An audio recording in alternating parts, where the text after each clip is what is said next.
Welcome to the Rebellious Noise Pro Wrestling channel.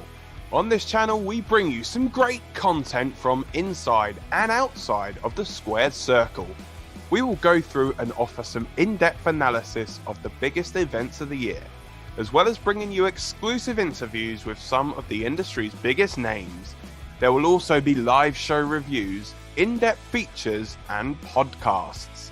So make sure you give that subscribe button a slam so you don't miss any of the action.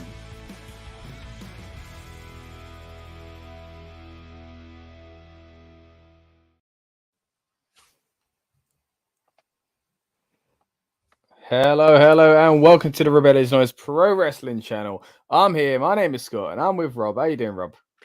Yeah, I'm good, man. A bit rushed. I'm here.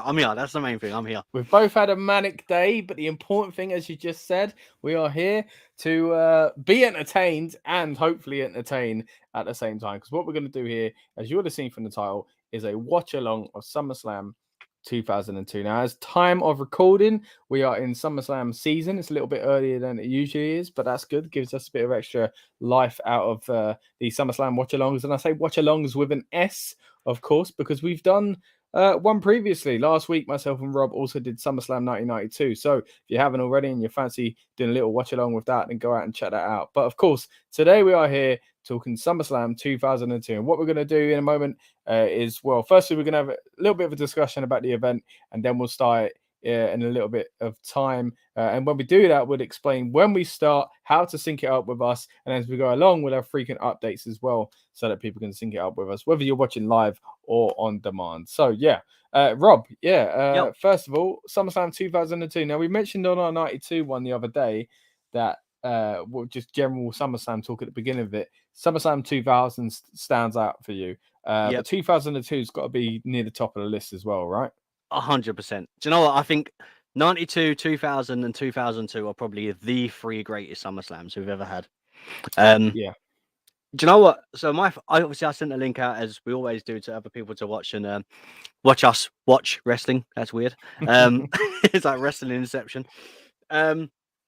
And apparently, I had the biggest smile on my face when Bulldog won the championship. I didn't see it, but apparently I look like such a proud fan. I was like, really? Well, I don't think we've got any Brits to cheer on in this one, actually. I don't think Regal hasn't got a match, has he? That's the only one I would imagine. Don't think Let's so. have a quick look if I can find the card. Might as well run down the card before we get going as well. So what we've got... Actually, I don't want to look at that because it's going to remind me of the winners and losers. The way it's written on our YouTube description, I should be able to get this much easier, to be fair, should explain it. But and if you're watching along live or on demand, hey, go and have a look down there as well. But the way the card's written out here is a little bit easier because, again, of course, I remember a lot about this event, but I don't remember specifically who wins every match. So I didn't want to kind of put that in there. We've got Rey Mysterio versus Kurt Angle, Ric Flair versus Chris Jericho, Edge versus Eddie Guerrero, the Un-Americans and Christian and Lance Storm versus Booker T and Goldust. God, what a team that was for the tag titles. Chris Benoit versus Rob Van Dam for the IC title. The Undertaker versus Test. That one's a bit strange. Triple H versus Shawn Michaels, of course, in the Unsanctioned Street Fight. And then The Rock versus Brock with Paul Heyman for the Undisputed title. Wow, what a card that is. But yeah, no Brits on there to cheer along. The closest we've got, I guess, is the team of the Un-Americans. Let's do it. We'll celebrate them. Was Regal in the Un-Americans? They spread that out to about 4 of them, didn't they? I'm trying to remember. Do you want me to Google the Un-Americans and see if... It's all right, I'm on it, mate. I'm on it. You on it? I'm on it. We'll probably see it through this show. Lance Test was in it, yeah. I thought there was 4 of them. Looks like there's only 3 of them. Didn't they have... Yeah, wow. Oh, here we go. Joined by William Regal towards the end. Yeah, I knew it. Go on. Yeah, I was going to say, I'm sure they had... So who was in the original? Because didn't Jericho and Benoit and Christian or Edge, one of those, and they became something, obviously, because they were being Canadian and stuff like that. Yeah. Didn't they have something else? Well, from this is Test, Lance Storm, and Christian. And it was themed on them being Canadian and not American, and then eventually, Regal joins. I don't think Jericho or anyone like that was sniffing around it from my memory. But we'll see it. Maybe it's in a promo package here explaining the match when we do get to it. But by proxy, I guess we should cheer them on because eventually one of our fellow Brits join it. Well, that's not what these watch-alongs are about, of course. But again, going back to the SummerSlam 92 one, we had a bit of a reason to cheer on the Bulldog, a big moment for British fans, of course. Right, so without further ado, Rob, I think we'll start getting ready. So if you're watching with us, please load up your WWE Network or Peacock, wherever you're watching it. What we've got here says is 2 hours, 41 minutes and 58 seconds. You looking about the same there, Rob? Yeah, do you know what you said that? And I was like, no, mine says 2:42. Didn't realize that you were looking at the time frame and not what it says at the bottom. So yeah, we're good. Right. Oh yeah, I see the estimated version. Yeah, you're with me, pal. Yeah. So we're not going to skip intro because intros are a big part of it. So we're going to keep that as well. And what we'll do is hopefully about every 10 minutes, we'll count people back down to kind of get back in sync with us if anyone joins us late or kind of loses sync or anything like that. Right. Mm-hmm. So you're good to go, Rob? 100%. All right. Let's hold on. Let me get my and you know, if you can tell we're British by our accents, cup of tea ready for the watch along as well. Well, you're a Mexican Brit, ain't you, Rob? I am, yeah. I'm a Britsican.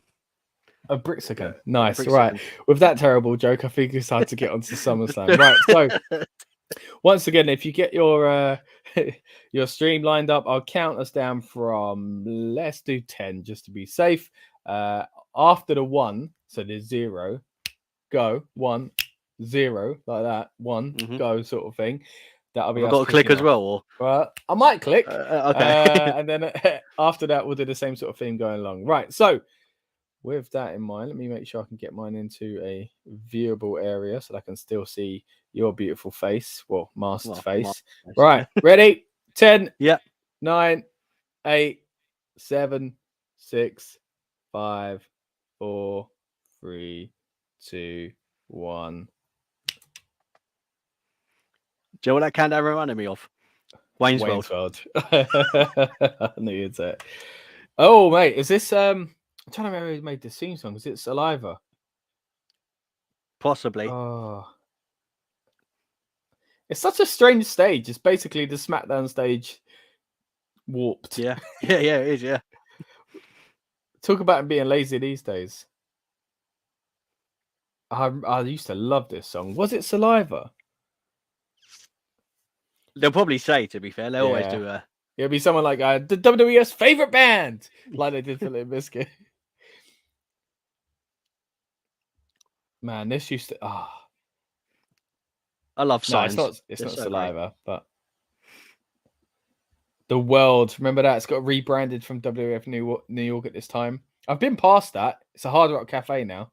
Is it? Yeah. Right near Times Square. Here we go. Kurt Angle's entrance first. I mean, I forgot the. Oh man. Go on. So I forgot the announce table was at where the entrance is. Oh yeah, that's SmackDown, right? Yeah. Oh no, Raw's was up there. Raw's was up there. SmackDown. Raw and then SmackDown was at the back. Yeah. Yeah, because the King and JR used to be next to the ramp. God, these little things they used to try to make it feel a bit different. This match, by the way, if I'm going by what my memory is of, it's phenomenal. Yeah, so this is the thing that stands out to me from this event is this match. Like the main event's great, the no DQ I remember as well, but this just because of how exciting Ray was at the time. Of course, speaking of Ray, go on. Is it 20 years? Exactly, that's what I was just going to say as well. Yeah, who's that jumping out the sky? Here we go. Oh, does he come from to the side, isn't it? Don't come from behind. What does he do here? Oh yeah, he is from behind. Yeah. Oh, he's there. Yeah, I remember. Is this his first WWE pay-per-view match? I think it is. Possibly. Because I remember him feeling really new, and of course we just again, like you say, we're just celebrating the 20th anniversary of him in the old Federation. Interested. attire from Kurt. It looks like something that is much older. I think it's the kind of almost pinstripey effect of what's meant to be an American flag, but it's it probably won't resonate with the American people, but you know them sweets that we get that are red and white and red and white. They're like little lacy, like liquidishy sort of things. What were they called? Campino? Something like that. Yeah. Yeah. Little hard sweets. Yeah. Oh, great start to the match already. Exciting feel to it, man. All the pay-per-views around this time, just like I know we've just pretty much come away from the Attitude Era, but it's still that kind of like what NXT tried to do, you know, have the hard rock and the kind of edgy feel to it and stuff like that, with the black and gold version of NXT, of course. But this was what, TV 14 as well, right? It must have been, yeah. I don't think PG. Yeah, PG don't come in for a long time still. Yeah. So crazy, man. We're watching 02. WWE's going back to TV 14, apparently. Apparently, so yeah. Well, a lot of changes in WWE at the moment, of course. Well, madness. Exactly that. If you're watching this in the future, you know exactly how this pans out. If you're watching this within the week that we've recorded this, or you're live with us, then check us out this Sunday, because of course we'll be doing. Saturday, I should say. We'll be covering SummerSlam from 2022 as well. So it'd be a nice, interesting little contrast. You know, we've done we'll talk about the end of this, but we've done one from 10 years previous to this. And then this, and now we're going to do this weekend. Of course, my goodness, that was insane. German suplex. German suplex there. And yeah, we'll be doing a modern one too, so it'll be interesting seeing the difference. Hard hitting match already. I mean, Kurt must have been so excited to work with someone like Ray. Oh my day! I thought we had it. So Ray doesn't wear baggy trousers anymore, does he? Does he wear tights again? Yeah. So he wears tights again. I don't know why he started wearing the baggy ones. Well, he started them in WWE, and I liked it. Then after a while, I used to be like, I wish he looked how he did in WCW, and now he does. I've almost gone nostalgic for this version of Ray. You know, so it's quite funny how it works. Yeah, I really like this style of Ray. Do you know what? I appreciate the fact that he went to open backed mask for head breathing. Because man, your head gets hot. Like speaking from experience, I can imagine it. Yeah, you know. You're not even wrestling. I was about to say, I'm watching. I'm gonna look exhausted. All right. So once again, when it gets to maybe the 10th minute, we'll give you a little countdown to make sure we're all back in sync. Crowd saying Angle sucks at the moment. Obviously, part of his character, so that's all right. Mm-hmm. Do you remember why this match is taking place? They just went straight into it. There was no backstory. I don't remember. I really don't. I mean, and if I do, it was so long ago, dude. I can't. Yeah. Trying to turn my volume up here so I can hear it a bit more. Go on. I just feel like this is the sort of angle where you got with like Ray, then you got the ruthless aggression scene. Like this is angle going to that ruthless aggression kind of period. Yeah.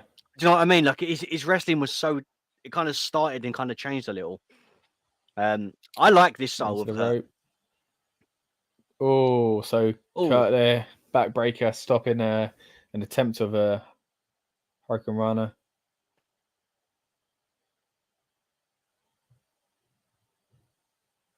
Taz on commentary as well, man. That is something special. Yeah, I love Taz on commentary. I still enjoy him in AEW. I know it's a bit more difficult because he's still playing a character more in that because he's got an allegiance with some of the wrestlers. So it kind of takes me out of it a little bit. But at the same time, like when he's commentating on his own son, for example, it's hard not to. Although I like that, it's a nice little moment in that, and there are parts about it I do like. It does kind of at the same time, like I know you always got a heel and a baby face. Sometimes you'd have a heel and a baby face on commentary, but when they're heel and they're only really like a certain set of wrestlers, it's a bit distracting, I find. But yeah, I don't know. I always feel like when you got Michael Cole, and then you have someone that brings something out of him, that you've got money. Like Jerry Lawler, perfect with Michael Cole. Taz, Pat McAfee at the moment, like he's so good, and I think it breathes fresh life into Michael Cole. It really does. They were a great team, Michael Cole and Taz. Okay, so a portion of the audience are behind Kurt Angle here.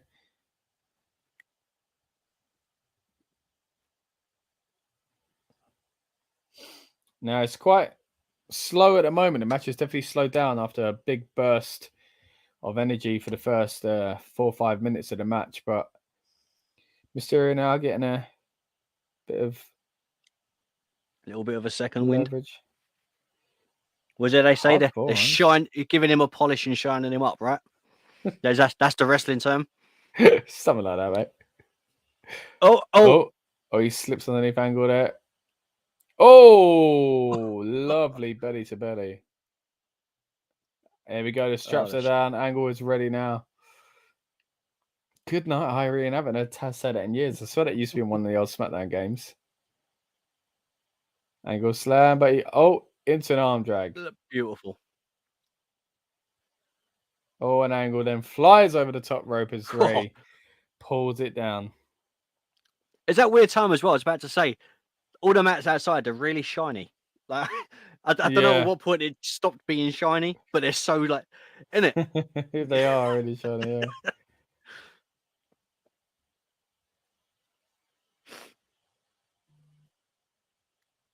Are they still black or are they grey now? The mats outside the ring. Oh,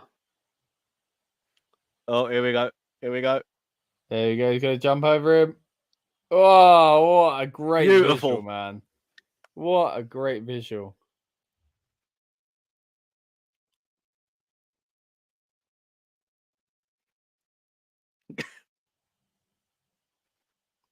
You're right. That visual, though. Look at that. Oh.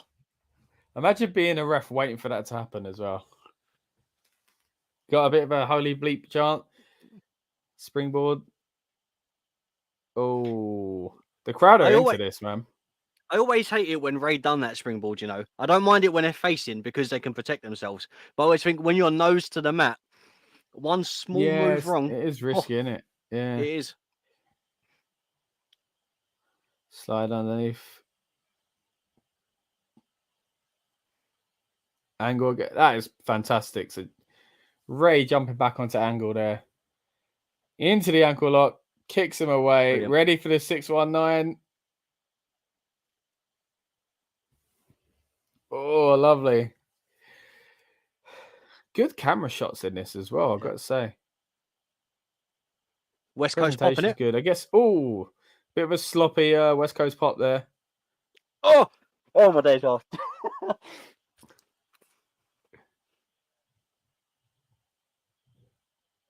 Now, speaking of the referee, Jimmy Corderas, I met him a few years ago and spoke to him on a night out. It's quite fun.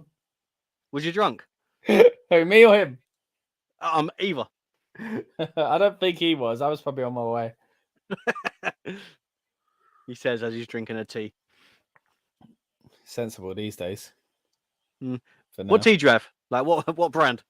Oh, can we give away brands? Don't pay. Does it begin with a P or does it begin with a T? Oh, Ray kind of nearly landed awkwardly. Oh, did land awkwardly. Drop kick as Kurt's on top right. This one begins with a T. Oh, okay. Okay, Ray's getting on top of Kurt's neck, who's always a worrying fall. Oh, okay. Oh, that's a lot. There's a few slippery moments in this. I don't quite remember. I think it's the leather pants. Maybe he was meant to clearly spin around, go for a Hurricane Runner as Kurt holds on to the ankle, but there's a little bit of a slip there. They get there in the end. Great visual of him pulling away from the rope, and then Kurt gets the victory as Rey Mysterio taps out. I was about to say, do you know what? There was that thing about Kurt when you get to the end of the match. He's going for the ankle lock, and when he just drags the body across like he's just a carcass, just shows that he just wants the match over and done with. You know what this reminds me of, man? Just like having like wrestling figures and stuff, because obviously this is the period where I was really into that. And how difficult it was to put an ankle lock on another wrestler. Tell me about it. How do you make an ankle lock work? I've got a good little story about actually wrestling figures, you know. Have you? Yeah. So the very first one, obviously, we spoke on the Talking Beats podcast about getting the old. Do you remember the old Titantron that played the songs? Yep, of course. Vince in the grey suit. So the very first wrestler that I actually got though was Jeff Hardy, Oh yeah. And then my son, obviously now into wrestling, and the very first figure that he went to the shop and picked out himself was a Jeff Hardy. Oh. So we got my generation and his generation. That's pretty cool, isn't it? Yeah, man. It just makes you realize how long some of these people's careers span, you know? It makes me feel old, tell me. Yeah. Okay, backstage, we've now got Stephanie McMahon. She hasn't Is this in New York, aged. then? Is this at Madison Square Garden or somewhere like that? I just see New York Islanders. Oh, they don't play there, do they? Hold on. That competition already.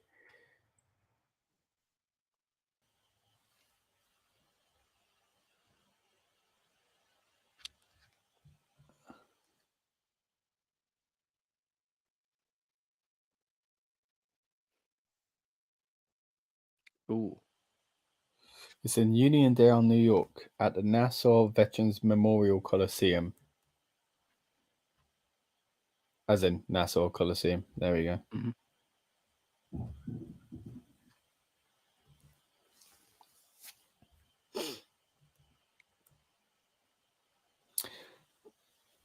Okay, we're in 13 minutes and 58 seconds. When we get to 15 minutes, I'll count us down 10 seconds into it, just so we can all align back up.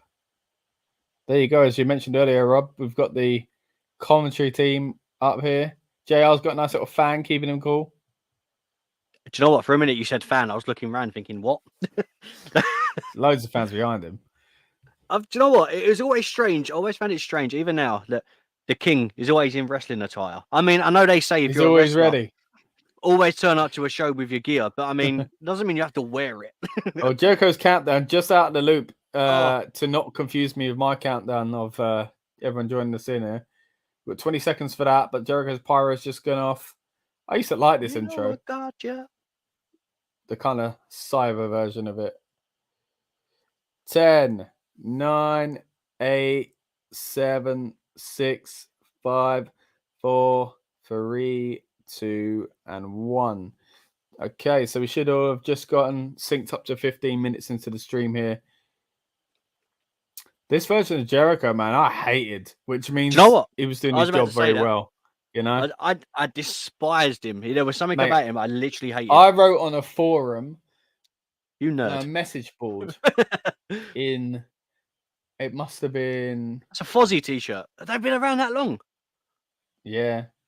God. It must have been when he had the red bit in his hair, like late 2001 or early 2002.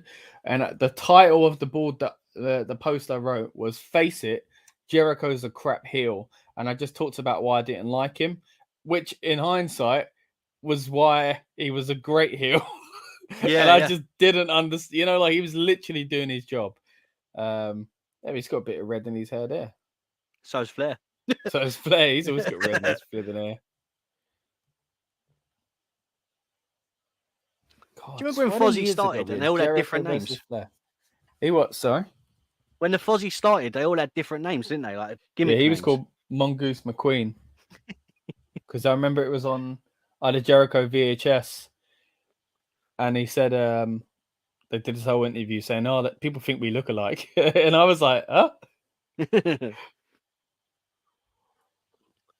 It's weird, you know, that we're watching Flair walk down the aisle now, and he's going to be walking down the aisle for the very last time as a wrestler soon. One more time, yeah. Yeah, maybe we'll find a way to cover that, actually. It'd be cool to... Even though I'm massively against the idea, just like I was HBK coming back at that Saudi show, but it is Wiz. That's different music, isn't it? The same. What's going on?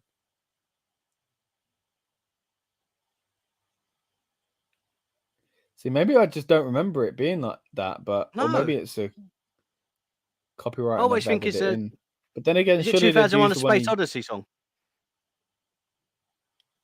I don't know what's going on.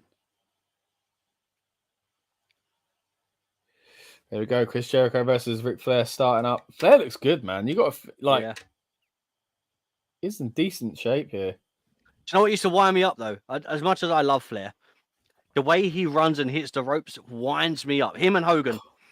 Why? Like they just bounce and kind of hold on to the side of it like they're leaning at a bar. Winds me up. practice for later in the night. Probably.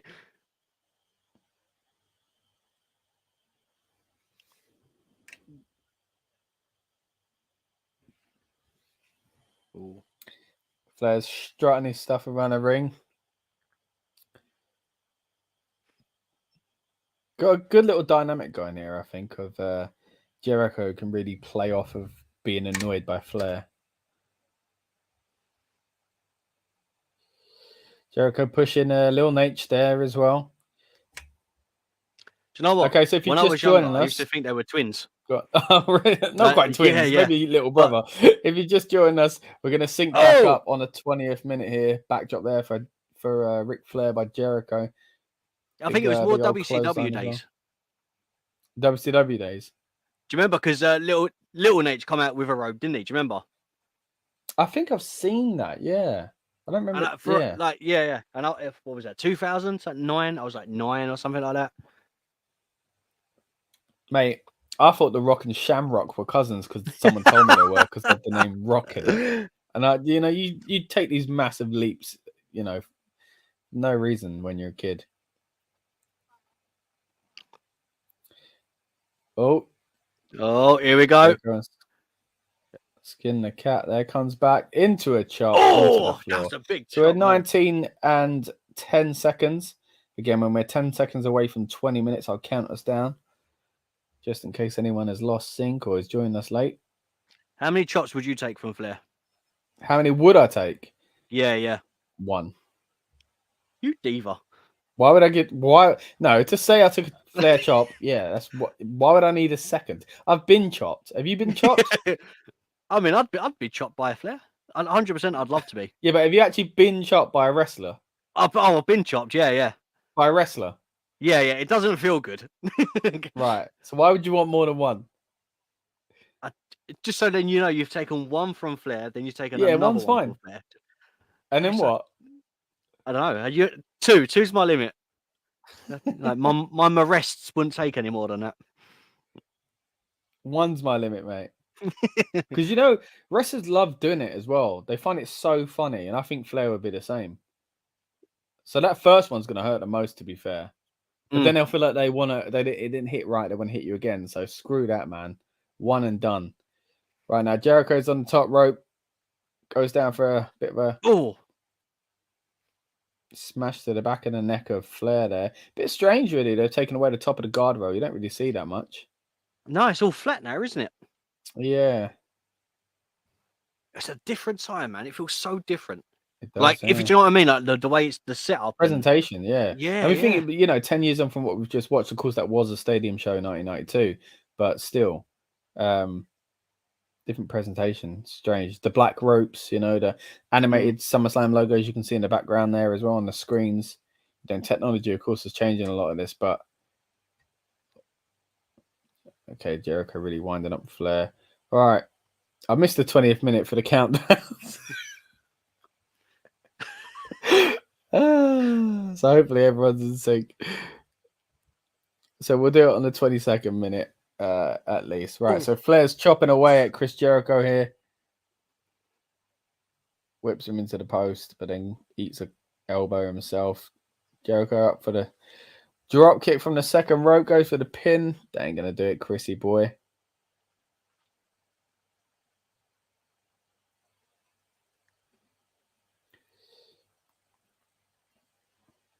So Flair's not really been around for long at this point either. Only about a year in WWE. Yeah. All right, so we're about to get into our 10-second countdown for the 22nd minute. Ready? 10, 9, 8, 7, 6, 5, 4, 3, 2, 1. 22nd minutes. Okay.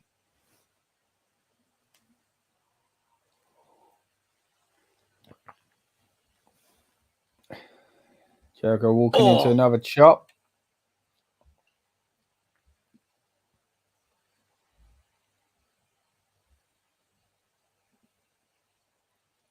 It's funny, actually, because recently we saw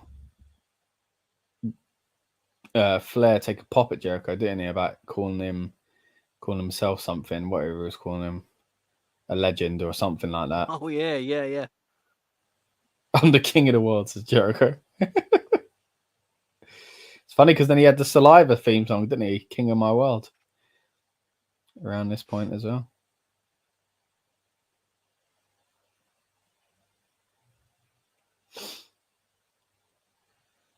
It's funny if you look back at this and you see Jericho at the time, and Jericho's probably thinking, you know, I'm wrestling Ric Flair. You know, he's been around for a while, legend of the game. You know, Jericho's not young, like super green or anything like this. He's been around the block a while himself at this point. But to be facing someone like Flair, and now he's pretty much in that position, you know. So let's see how old Ric Flair was in 2002. So Flair, as you can see, just throws, how old's he now? So in Roughly. I don't know. Now he's 73. So he would have been 53. Yeah. Chris Jericho is. Do you want to guess? I'm going to say 20. 48. Oh, now. What, now? Oh, right, now. I thought you meant back then. He's 51. Is he? Mate, so Jericho is 2 years younger than the Ric Flair he's facing in this match. Really puts things into perspective. It does. 2 years younger. And I'm like, cool, Flair looks great for his age. And of course, Jericho looks good for his age. But I don't see this current Jericho as only 2 years younger than the Flair I'm watching at the moment, you know? Yeah, it's like it's quite strange. It really is. It really is different.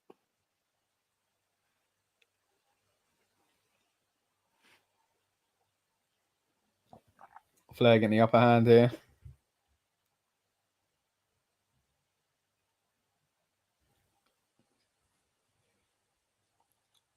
Suplex up. Oh, can't quite get it. Jericho rolls him down. Trying to get the walls.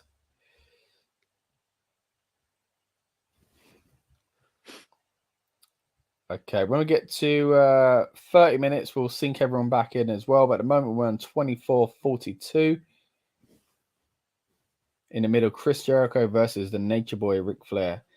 And as we were just mentioning, Jericho is actually only 2 years younger than Flair is in this match at the moment. Jericho is only 2 years younger than Flair was here, I should say. Flair takes a big old bump into the turnbuckle, doesn't he? Oh, the ball. You don't see Jericho really hit that bulldog anymore because it used to always be set up for the line salt. I feel like nowadays he just does the line salt.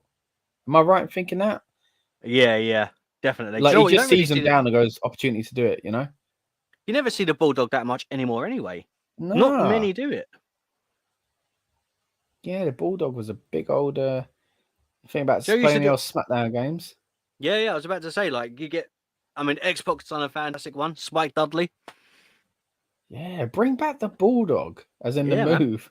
Man. Yeah. Do you know what? Jericho. Arguably, go on. This is one of the worst moves I've ever been put in my entire worst moves, life. What? Worst moves I've ever been put in.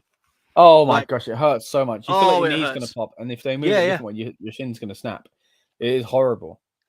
Yeah, it really is. And literally, the only way to really release it is to roll over. Our friend from back in the day, Paul, friend of the channel, sadly no longer with us, but he used to put in a fantastic figure four, and he used to every time we'd meet someone new, he'd challenge him. We used to say, "You got to do his figure four challenge," and my good, like people who thought they were hard, and I used to record it as well. And within seconds, tapping out, and he'd have to let go, and he'd let go, a little grin on his face, like. Because it's an unbelievably painful move. And so it's a strange world. Perfectly. Go on. I met Paul before I'd met you. Did you? Yeah, man. I see him perform a couple of times. Did you really? Yeah. For the wrestling company that he was a part of. Obviously, I won't name it now. That's pretty cool. Yeah, man. It's crazy to think that I spoke to him, a few others that I knew from the same company. So I got to see him perform because he played like a butler, didn't he? He did for a bit, yeah. I think his character's name was Ponsonby Pratt or something like that. Something like that, yeah. I can't remember, to be honest. That was, he changed it. He had a different one. That's I didn't know that. That's crazy. Yeah. So did you just connect the dots when you met us and we'd spoke about him or something like that? It was when Dan put like an in memory of him. Oh, really? On Facebook. Wow. Yeah, and I was like, oh, damn. Oh, there we bloody go. hell. And as we talk Jericho about that, tapping. Flair's just won with the figure 4. Yeah. But yeah, man. So I'd met him. Oh, what was I? 2008, Wow. 2009, something like that.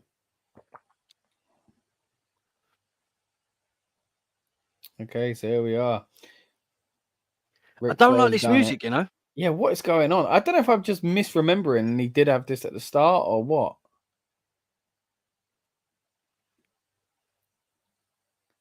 Because eventually he has the version that we know. And it's like, why would they have dubbed this over that if they still... Like, I can't see his Mania match finale, as it used to be, having this. No. Maybe I'm wrong, though. Maybe it is edited on a network. Or maybe this was the version he did. If anyone knows, let us know in the comments. But... Okay, so we missed this, actually. He holds on to the...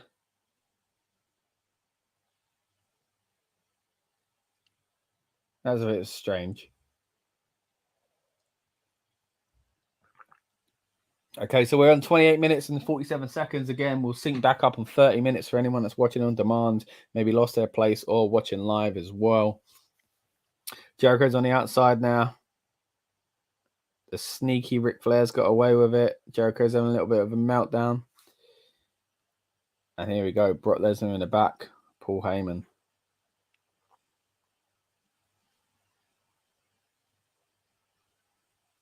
That's strange. We haven't seen what they're talking about. Oh, it must be a DVD they're bringing out. It's got to be. Which I guess we wouldn't see. But they used to do stuff like that and just blur it out, like the number yet to phone and whatever. Yeah.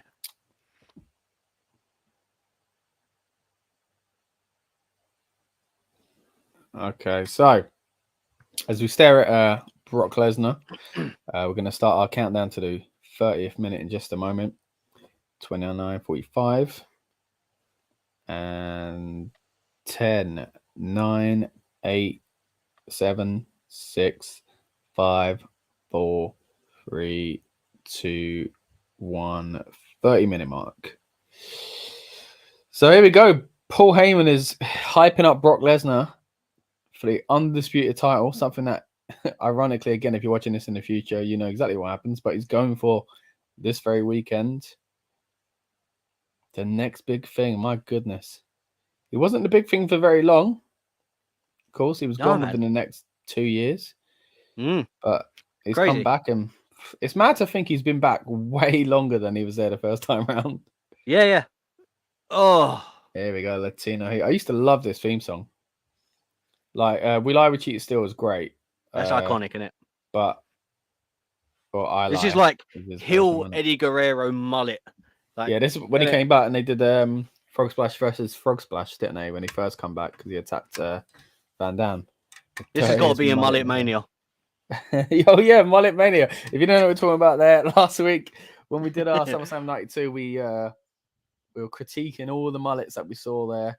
10 years on, didn't think we'd be looking at another mullet, but here we are.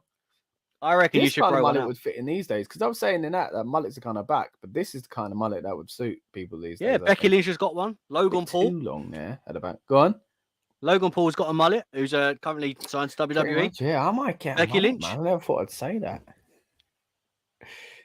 Here we go. It's the Rob Zombie version of the Edge theme song.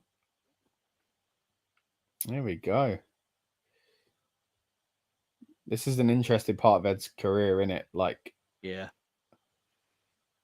Because he was exciting, you know. He had the run with Hogan as tag champ, Mysterio as tag champ. Did they win it in a ladder match? I can't remember.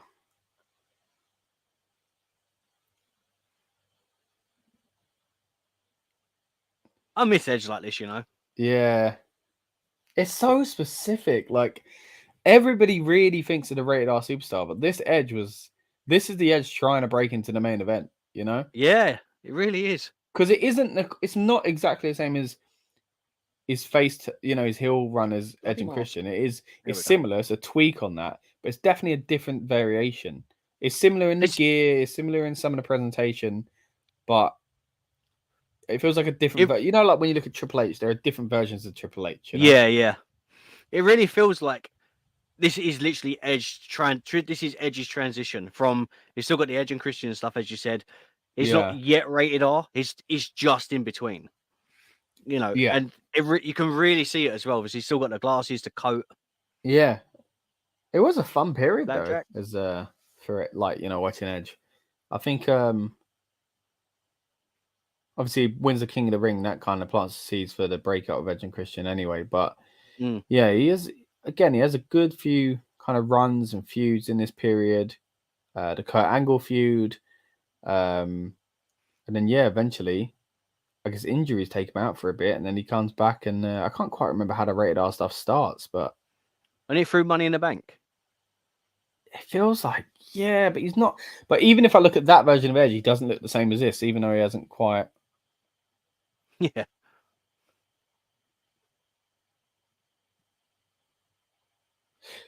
But yeah, of course, at the moment, a lot of vignettes going on in Raw. Again, try not to date this stream too much for those that watch it in the future. But you know, of a rumored, you know, someone coming back, and all the kind of hints seem to be people that Edge has faced, and one of those people was an Eddie Guerrero license plate, if you remember. So this could be the very feud that they're referring to right here.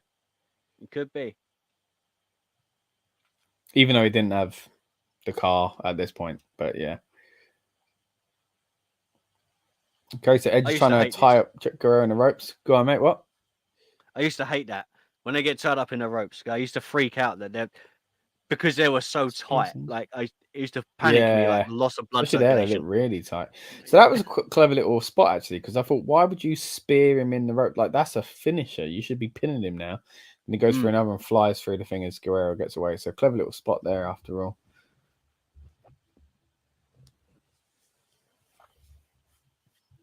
You know what I like though? You're gonna get throughout this pay-per-view just mullets, long hair, rock music. that is like glamorizing. A lot of long hair back then, you know. A lot of people used to say like it helped with the wrestlers selling as well, because they could push their hair forward and make it look like there was a punch connecting when the hair got in the way, or go down for DDT, your hair hits the mat first. You know what I mean? It kind of covered up a lot of things as well. So that's what I remember being told that Triple wrestlers H did it on purpose. Yeah. Yeah, Triple H. He said when he had long hair, he used to prefer it because when he had a snap for like a punch, he could snap his head back, and he gave more of an enthusiasm. Yeah, it's more dramatic looking as well. Yeah. Still got to do it wisely, you know. Like, I mean, Edge's got very long hair here. You can't kind of take the mick and be all the way back and be like, my hair's long. But there you go. So Guerrero is really taking advantage of Edge here. For those joining us live or already on demand, but maybe lost their space, we're on 35 minutes, 35 seconds. Soon we'll be going up to the 40th minute, and I'll give us a 10-second countdown. But we're currently watching Latino Heat versus the yet-to-be rated R superstar in Edge. I guess he's the TV 14 superstar here at the moment. Oh, really focusing on that arm there. I miss Eddie, man. Yeah, it was just so different. Like, especially when you got like the light cheat and steal with Chavo and all that. That's the thing as well. You think at the time, you know, life just, you know, the older you get, that life, you know, these longer periods that seem long when you're a kid seem so small now. And when you're looking at this and you think within just over 3 years, he would have changed character completely. He had the run with his nephew Chavo, won the world title, and then passed away. Like, crazy, isn't it? All that happens in 3 years. That is crazy. Because he did so much in those 3 years. You know, even, you know, the stuff with Batista. Batista's not even around at this point. You know, there's so much that happens in the next 3 years.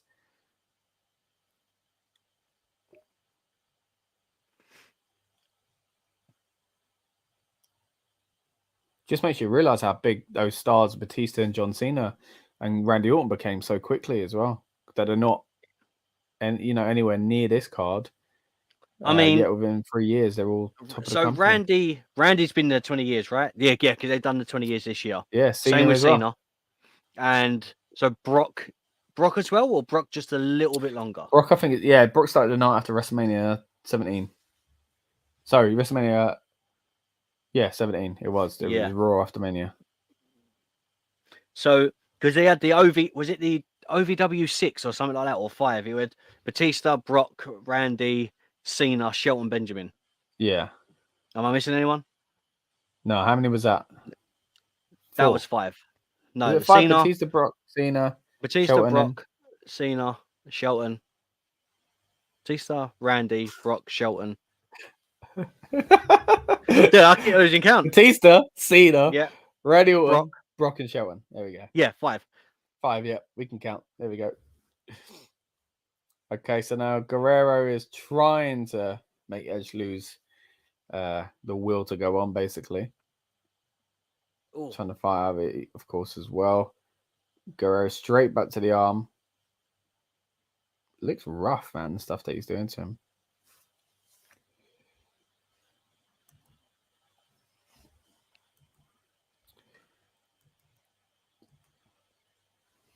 Okay, once again, if you just join us, we're in the middle of the Eddie Guerrero Edge match. We're on 38 minutes and 33 seconds. When we get to 40 minutes, we'll do a 10-second countdown for anyone that's lost sync with us.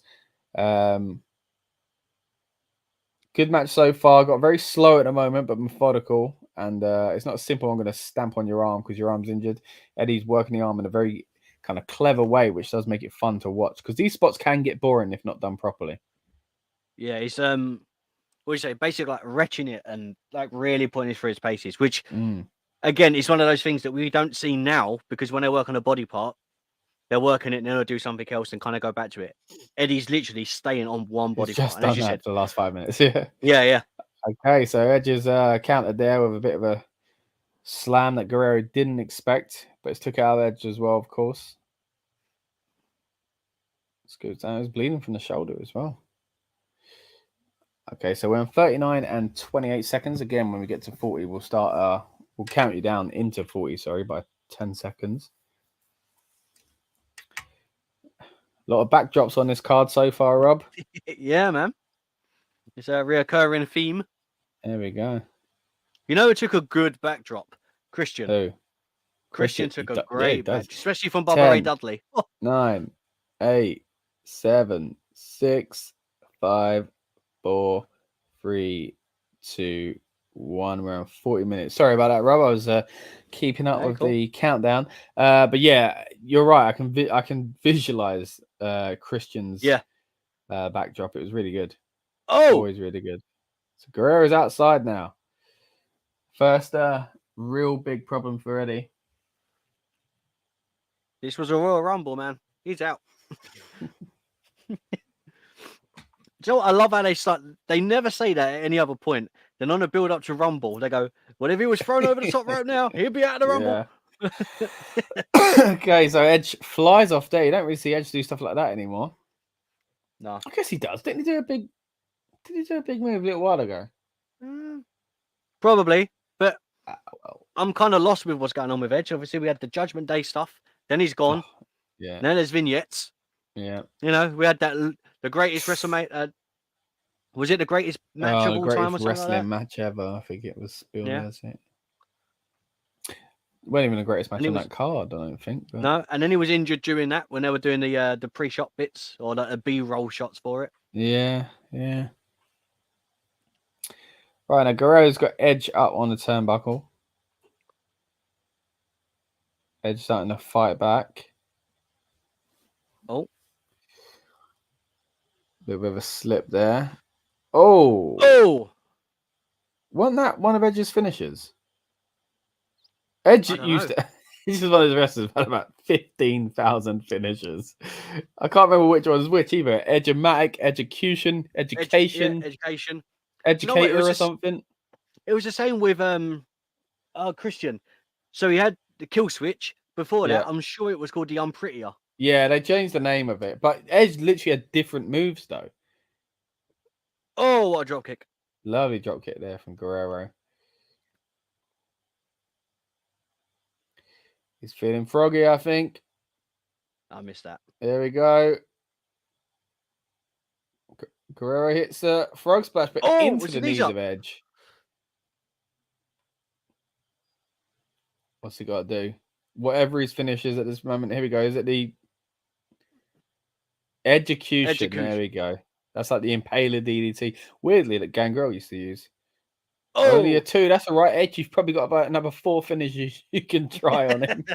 was he hitting the spirit at this point? He was, wasn't he? Yeah, because he did it in the ropes earlier, didn't he? And of course, he had already done the Of course, famous yeah, yeah. one, the Jeff. Oh, at this with point Jeff, as well. yeah. It's crazy to think Guerrero. because that was kind of like his secondary finisher. Yeah.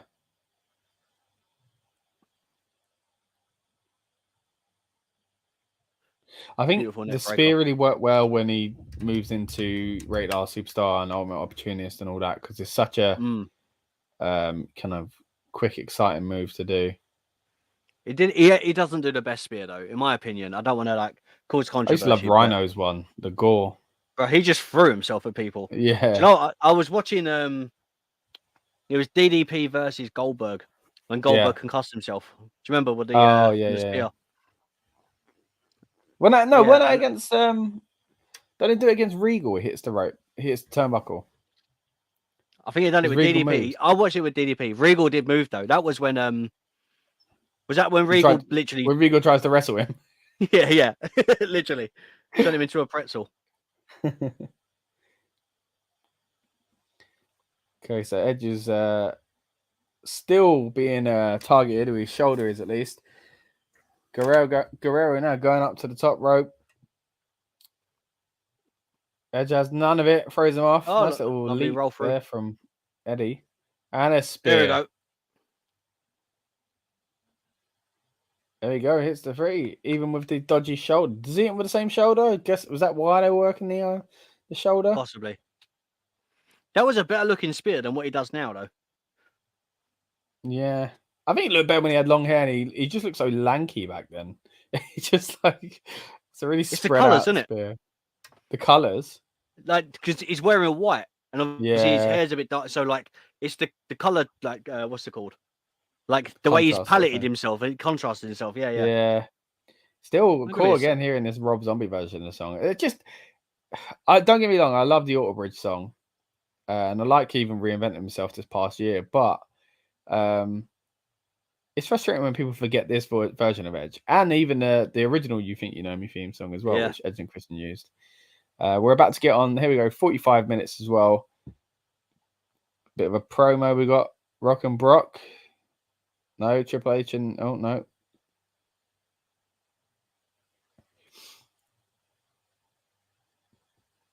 What was this ad? I don't remember this ad. Is it an ad for a pay-per-view? Must be. I have no idea. Oh, that frog smash there. Oh no, it's just an ad for. Even though you've tried, so they just said our season never ends. Even though they've tried in the past to sell Raws on season premieres. So what are you talking about?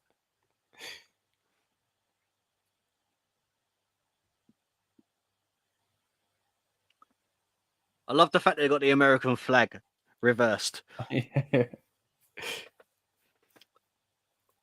like little things, isn't it? It's like little subtle things that they do that you didn't really pay attention to when you were younger. You now see it now and you think, that's very clever.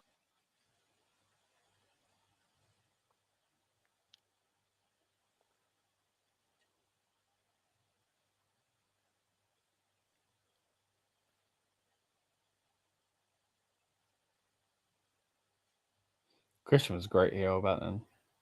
Even now, it's fun seeing him at the moment, but his run at the moment in AEW with Jungle Boy and Luchasaurus, and that's great. Yeah.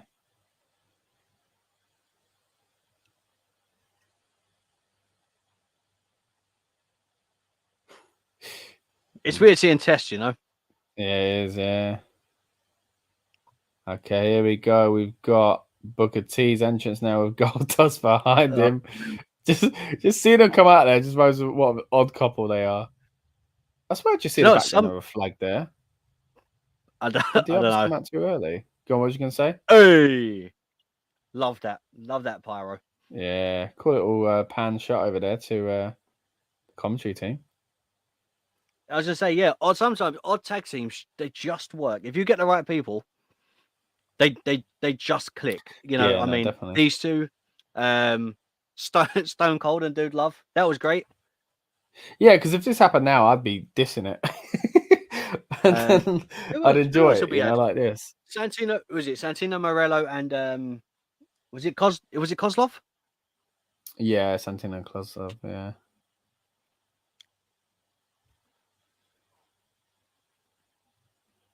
Okay, so the Un-Americans now making their entrance. WWE Tag Team Champions. Have they not got 2 tag titles at this point then? Or are they just not on the card? Then they had the WCW Tag Team Champs and then these ones. No, I mean like when they split the brands and they had the extra title. No, they didn't. Yeah, because it's still the Undisputed title. So there's not 2 titles there. And there's not 2 versions of the tag titles because they keep these ones and they get that little So this bit to make it look like this is after Invasion, yeah. So but these ones become the SmackDown ones, and then they make new titles which go to Raw, which are the World Tag Team Championships, isn't it?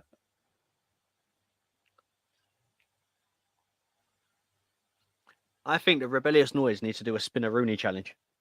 Spinaroonie challenge. I feel like 10 years ago, I would have been up for that, mate. I hate to see what it looked like. I want to see Dan do it.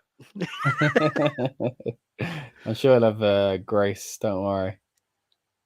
So, Lucas wrestles, so he's definitely got the the ability to, flow his muscles more. Yeah, mate. Yeah. Here we go, Christian. Talking about Edge and Christian, he still very much looks like he did in the early days as well. With Edge, well, his later part of that, of course, not talking Brood or anything like that. Oh, it's just so exciting seeing Goldust back at this point as well. Of course, this is quite different to the version of Goldust we'd previously seen from 95 onwards. It's about 98, 99 when he left.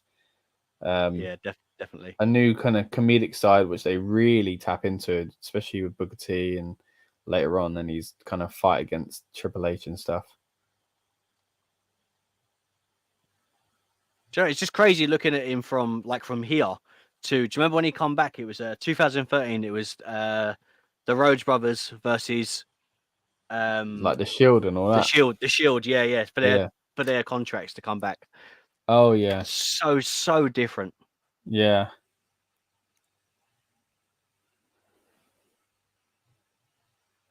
Okay, so in 50 minutes, what we do when we get to, let's say, when we get to an hour, we'll count everyone back in. But we're currently on 50 minutes and 11 seconds. If you want to try and roughly join us at least, we're on Booker T and Goldust versus the Un-Americans for the tag titles.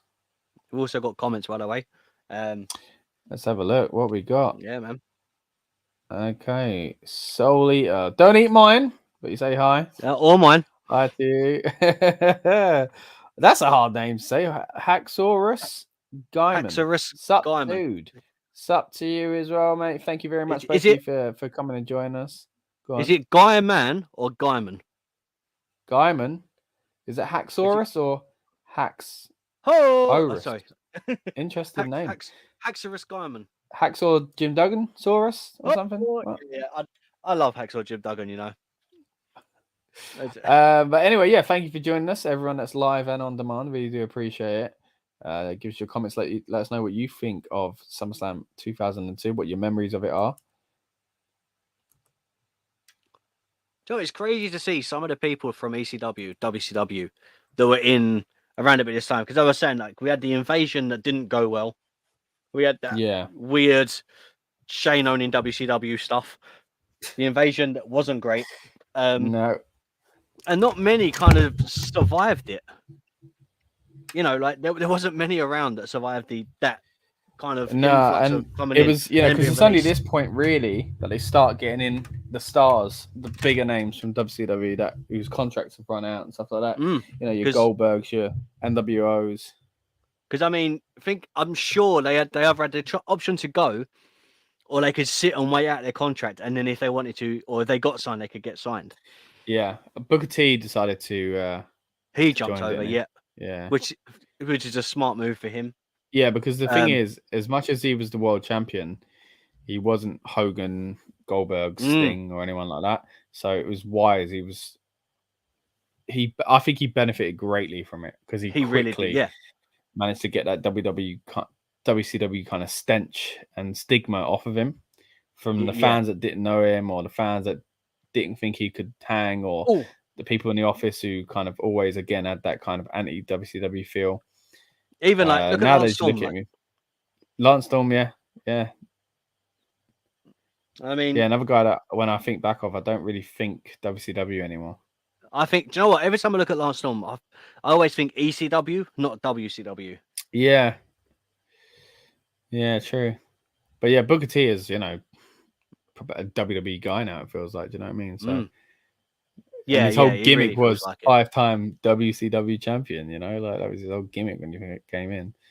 So, quite interesting.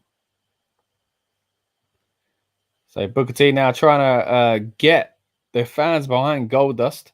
Of course, if you're just joining us, we're watching the SummerSlam from 2002, celebrating 20 years even since that fantastic event. We're a few matches in. We're on the tag title match between Booker T and Goldust and the Un-Americans and Christian and Lance Storm.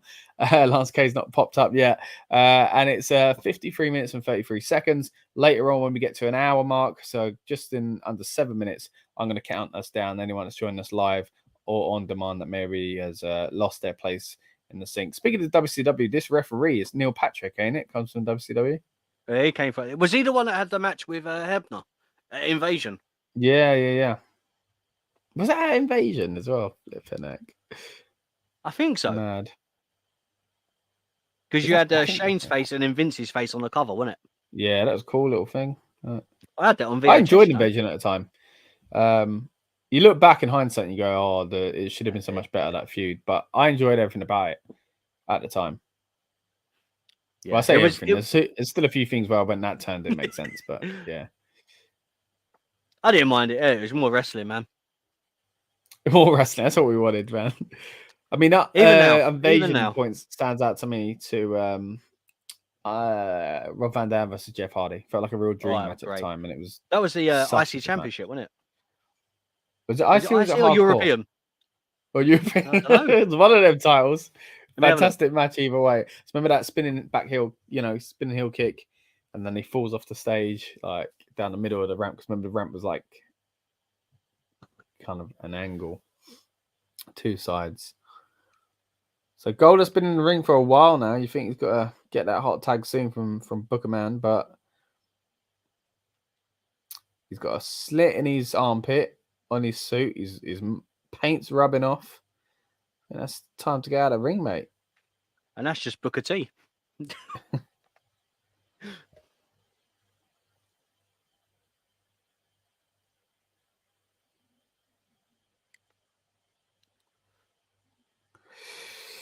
Right, Christian pulls him back and Storm pulls away Booker T as well. So there's no opportunity for a tag there, but they've both got the better of it. And Goldust jumps up to say, I'm finally here and you're gone. But Booker realistically could have jumped up and tagged his hand in there.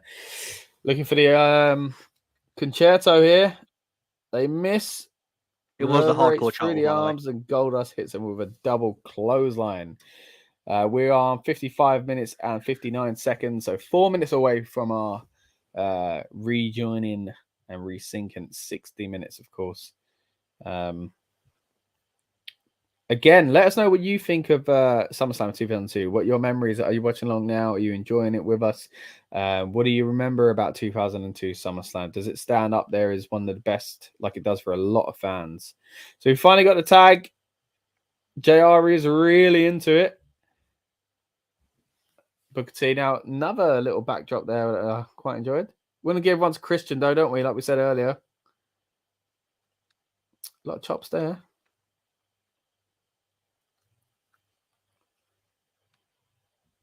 Okay. Booker's still in control. Christian don't really know where he is. Booker's going to the top rope. Not something you see often. It's not, is it? Unless he does the, what was it? Houston Hangover, was it? That flipping famous type thing. Oh, there's a stiff right hand there. Ooh. So only a 2 count there for the Booker man. Here we go. Can we get the scissor kick? Misses. Unpretty at time. Something about that. When they changed the name to Kill Switch, And I think it was Todd Grisham and one of them that used to say kill switch, and then when he does it, engage. Okay, so we just see Lance Storm just knock out the ref. He's about to get a scissor kick, I think. This. Or both of them. Love this. We get a double one. Scissor kick to them both, but of course there's no here we ref. go. Yeah, and the commentator you say kill switch engage. It's like, why are you just saying the band's name? That makes no sense to me. Yeah. It was so cheesy. It was really Well, I forcing could do it. that It's with like, my, you know. here we go. The spinneroonie. Here we go. Oh, Back kick as well. That's it. We should have new champions, but of course, the referee is dazed. Fans are do you want me still to make you chanting feel a little bit and older? counting up. Sorry? Do you want me to make you feel a little bit older? Not really, mate. All right. Well, this was 2002, right? I just thought, why I'd do a little bit of research. Yeah. Number 1 in the charts was Enrique Iglesias with Hero. It's You know. no, mate. Yeah. Or, number 8 was the Ketchup song, if you remember that. Oh, he's finally counting. Oh, and they get the 3 count. Christian picks up the win for his team. Blimey. Goldust is fuming. Their theme song sounds like a news program, don't it? Yeah. It does. Also, Ali G sound and very- Shaggy with Me Julie was also in the charts at that point. That reminds me, What a we time to be recently did alive. that event for the Rebellious Noise football channel where we did an episode of Goal Hanging. It'll be going up on the football channel very soon. If you're a fan of that sort of stuff, check out our football channel. And we had a whole playlist that night from songs from 2002, and that was one of the songs on it. So Was it? yeah. So there we go. So Test good, getting man. involved. Booker's not happy, of course. Test, man. Wasn't he destined to be like a main guy? He really was, wasn't he? Well, they put him in that storyline, of course. Stephanie, With they seem to Steph get and cold feet with that, perhaps because of what happened in real life. But with Triple H, here we are at Times Square, which they are conveniently nowhere near at the time. But I guess they're showing off the world. That's why, of course. Look at that. And it still looks like that at the front. Does it? I've never been, man. Yeah, still quite similar. Nidia, my goodness. Surprising. And Jamie Jamie Noble, Noble. oh, mate. I love these two together. I thought they were great.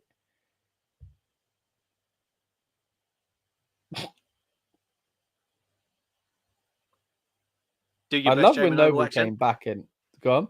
Sorry? Do your best Jamie Noble impression. I was gonna, but I thought, you know what? Go on. It used to go... I got a bit of a sore throat.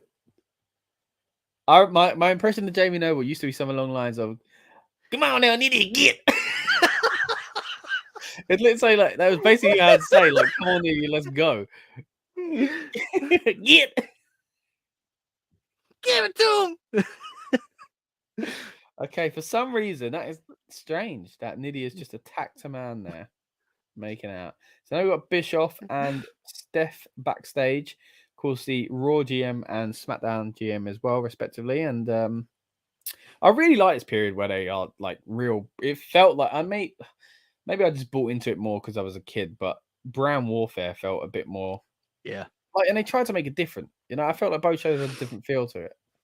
Was you a Raw or a SmackDown guy? I don't know. I think I always felt like a Raw because Raw always felt like the man. main show. But looking back, SmackDown for me. SmackDown was just a lot- fantastic. SmackDown was more fun. I mean, didn't they say it was the SmackDown 6? Yeah, It was SmackDown 6 is Ray, Eddie, Cena, Edge. Benoit. Why have they Benoit, blurred out of the course, title right. there? They blurred out the title. What is going on there?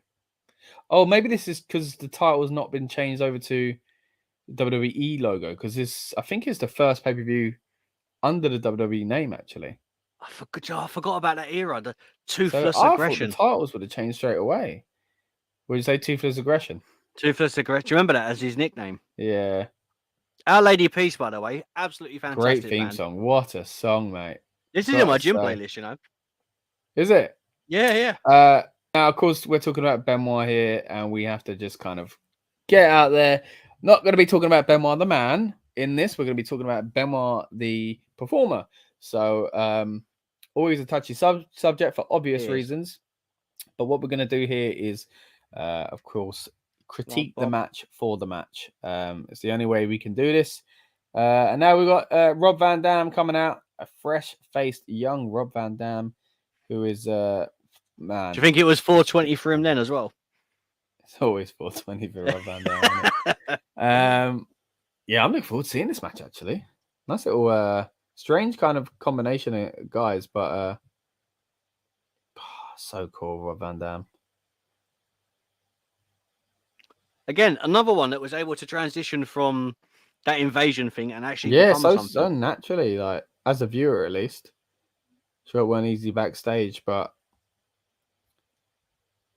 okay, so they've updated the graphic to the WWE title, but here we go.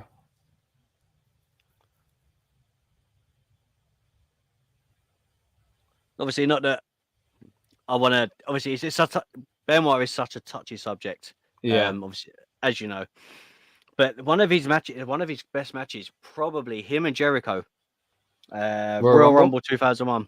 Yeah, the ladder match. Oh, so good.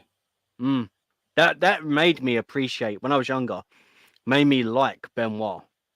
Yeah, it's that. Yeah, those kind of matches made me realize what kind of matches I enjoyed the most.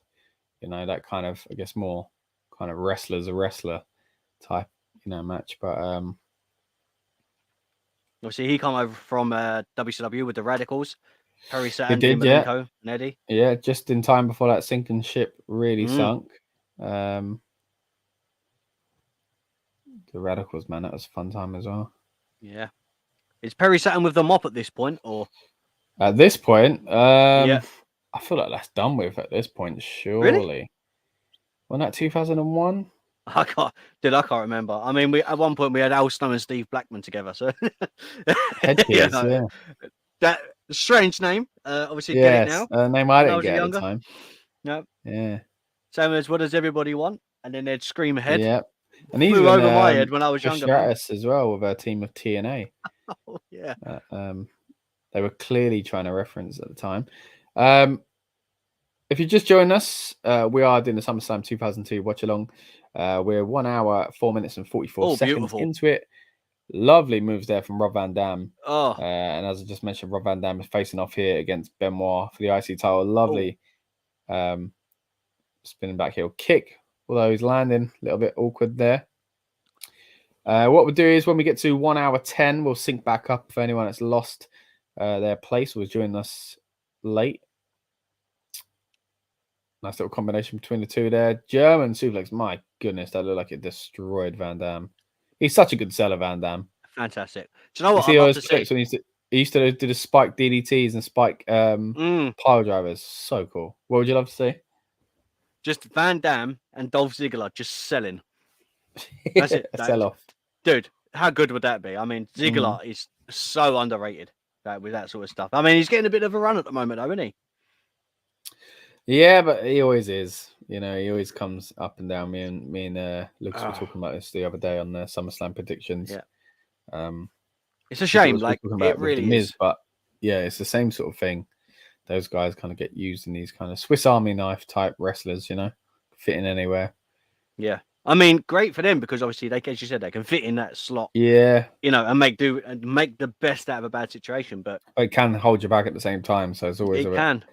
Yeah.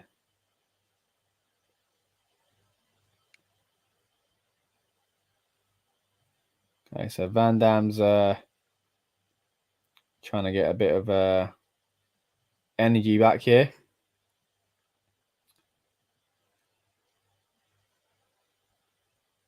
That's a snap suplex. Snap suplex reference to the Dynamite Kid there as well by Jim Ross. Another Brit, of course.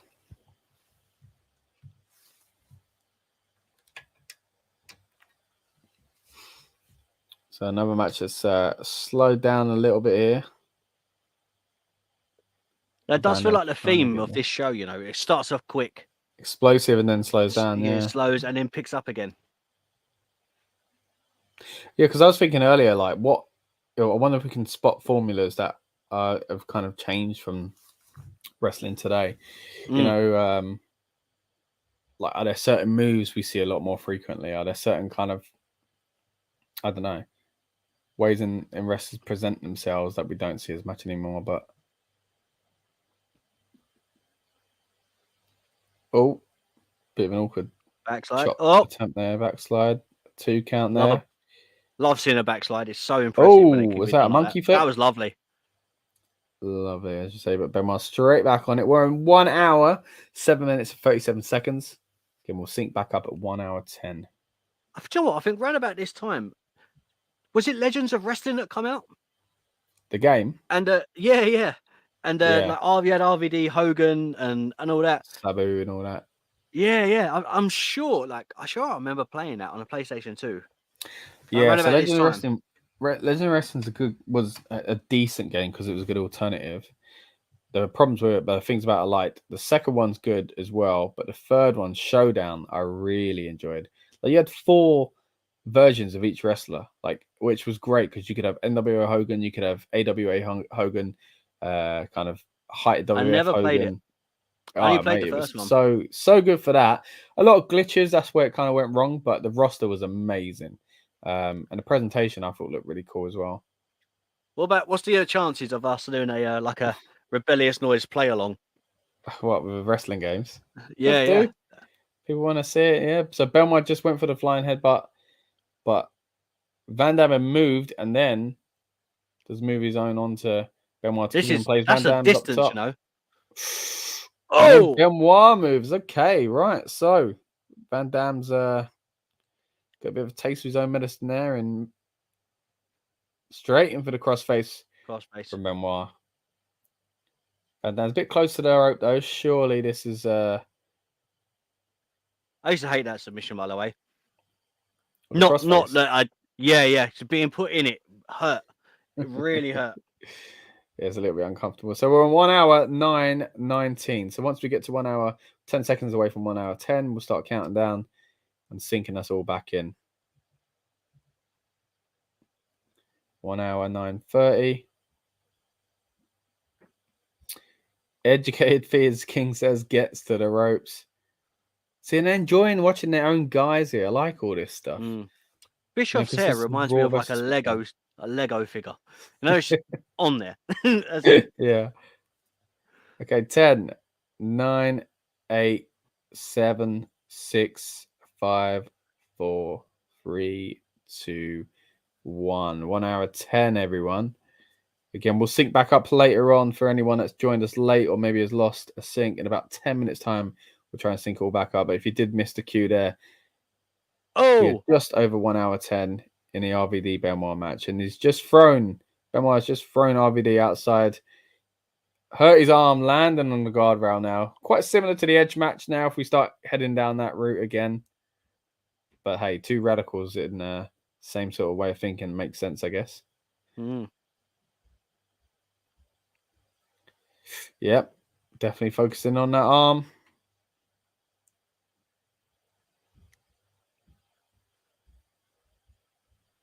Do you know what? Even comparing it to the 92 one that we watched, it feels so different. Yeah, so we said this earlier, didn't we? That we'd probably kind of touch on the difference between the two. If you're not sure what we're talking about, we basically recently also did a watch along for SummerSlam 1992. So check that out when you get a chance. And we wondered then, didn't we, what would be the difference between 92 and 2002? And you're right, there's a huge difference in. We mentioned it earlier on presentation, but in style of wrestling as well. It was only really the Brett and I was saying just then, of course, the style between now and 20 years ago, trying to notice the pattern. But as we suspected, the difference between 92 and 2002 is way more prevalent, Yeah, it really is. Like, remember them ones were like, a lot of them were quite quick matches that ended on strange terms. These do have a formula of like starting really big, focusing on an injury, and then really explosive at the end. But this is closer to the Bulldog Brett match than even the finishes from the matches in 92, like didn't one's finish with a scoop slam, something like that, yeah. So and I mean none of these are finished like that. It's just so different. Yeah.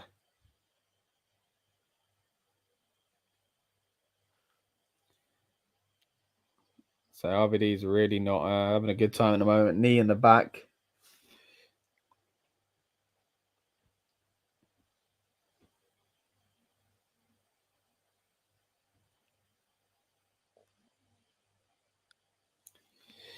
Okay, really slowing it down there, Rob. I gotta say, Yeah, it's got a bit too slow for me this match. Unexpected.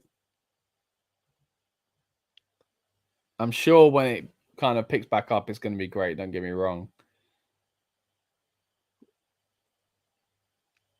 But I guess, like I say, you look back on his show and it's like you remember certain matches and there's going to be a reason why. Certain matches will always stand out because they are clearly above and beyond. Sometimes, don't get me wrong, you lose kind of matches kind of in the card because certain ones overshadow them just because they're so kind of crammed. You get like a hidden gem that you look back on and go, oh, I forgot how good that was. You could put that as a main event on another event, but and people would remember it more. Something else I've just noticed as well is that the photographers on the outside, I used to love that. Oh yeah, I didn't even notice. Yeah, I used to love it, which is a good thing. Yeah. They probably told them to be like that, but that's of course like WWE magazine, the other magazines from around the world as well. Stop that and start doing all their own in-house stuff only eventually. But I used to love it just presentation-wise. I thought it looked so good. It made the made it feel more legitimate. Sorry? It as I was saying, it made it feel more important. Like you'd get definitely photography at other sports shows and stuff like that. Yeah, and it's the same thing here. And the way you watch they add to the kind of vibe because they're desperately trying to get a shot of certain things, which make you think this is amazing. Look what's going on. They're all frantically getting a shot, Or the wrestlers used to play on it as well. Like they throw people around them and kind of chase after them and stuff like that. Van Dam's just broke out a crossface, by the way. Oh, good roll through as well. Rolling together there to try and one up each other.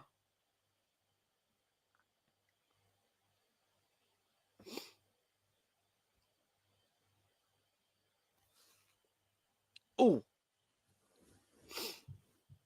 I miss the old turnbuckles as well. Like the corner posts and stuff like that. Like I don't with the LEDs and stuff. Like I don't mind it, but it's so I don't know. There's something about it I'm just not a fan of, especially when people get hit into it and it flickers. I'm like, well, it's LED. It wouldn't do that. Yeah, but they've always done that though, haven't they? With the stage and stuff like that. Pyro that explodes as soon as you touch it and stuff. That was a nice little like bridge roll through as well there by Benoit. That was lovely. Yeah, definitely. Van Dam still though, like it's been a long time. That was very nice there. Tries to do it again. Doesn't quite hold on as much as I think he wanted to there.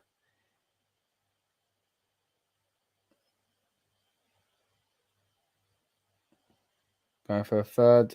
Van Dam. Oh, that was close. His head was a bit close there for my liking. He looked like he was selling something else there, Van Dam. He was looking around as if to say, hey, fans, this is when I'm going to fight out of it. So it's surprised. I think maybe he didn't expect to go for actually hit a third.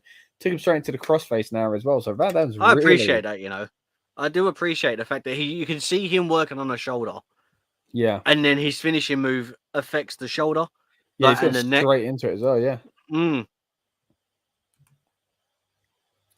RVD chance as well, picking up. So in 1 hour 15 and now 59, 1 hour 16 minutes now. Again, when we get to another 10-minute interval, 1 hour 20, we'll try and sync everyone back up again as well. Rob Van Dam now trying to get to the ropes. See, again, it's another example of, yes, it's slow, but I like seeing the methodical side of it. And like you say, working on it, and it makes sense to the, potential plan for Benoit as a character to try and finish the match. But this time I do feel like it's gone on a bit too long. But I'm still enjoying the detail of it. But here we go. He's got a crossface of his own that he's trying now. Gotta say, it doesn't look as good as his opponents. That's like we had Cena with the STFU, and then he went to the STF, and it was like, well, there's a bit of breathing space in there.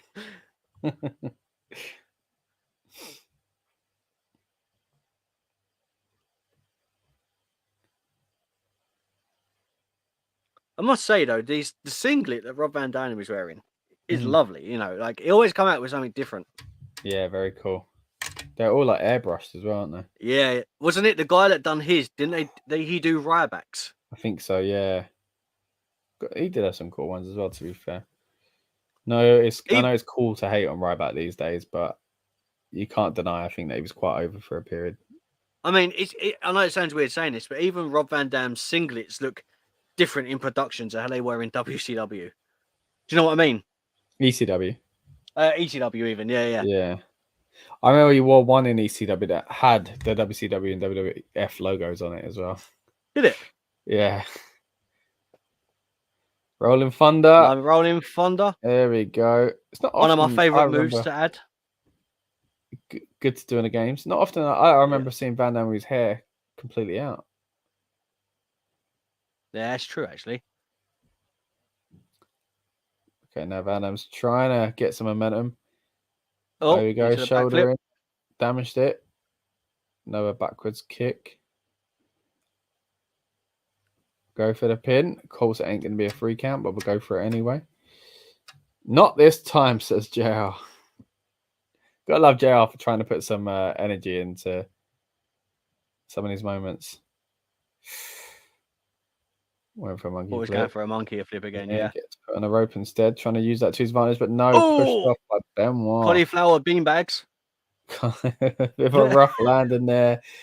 Benoit now really going after. God, those punches to the back sound devastating. Okay, is he going for a backdrop? Oh, he turns it around midair. Didn't happen in a famous match. I'm trying to think. Yeah, I know what you're thinking about. I know what one you're on about. I was thinking it was Brett Bulldog, or Steamboat Savage, something like that. Sure, that's a big moment in one of those kind of iconic matches. Okay, going for the 5-star, hits it. There it is. Come out of nowhere, that. 1, 2, 3, flipping heck. Wow. There we go. So Rob Van Dam takes the IC title back, this time to Monday Night Raw. It's definitely not happy about that, as you can see. We're in 1 hour 19 and 32 again. When we get 10 seconds away from 1 hour 20, we'll count us all in. But fun match. Fun ending. Again, another explosive ending, way quicker than I thought. Okay, so 1 hour 19:47. So that means we're going with the 10, 9, 8, 7, 6, 5, 4, 3, 2, 1. 1 hour 20 now, everyone. So hopefully you're synced up with us. If not, there'll be another chance to do it in about 10 minutes' time. Lovely frog splash there from Van Dam. Who had the better frog splash? RVD or don't Eddie? do that to me. They're different, mate. You can't do that. Or if you want to throw like Montez Ford in there as well. Yeah, you can throw D'Lo Brown, mate. Oh, yeah, that's a good point, you know. I really enjoyed his one as well, but they were different. I would say as a kid, I probably enjoyed Van Dam's more because of the twisting. But the fact that it looks like an actual frog when Guerrero does it, you know, it's beautiful. It's got a different kind of vibe to it. Oh, that was a bit of a cluster there from Bischoff, but they're gone with it. What's she looking at? Oh, looks him up. Okay. She's laughing about something. She knows something that we don't.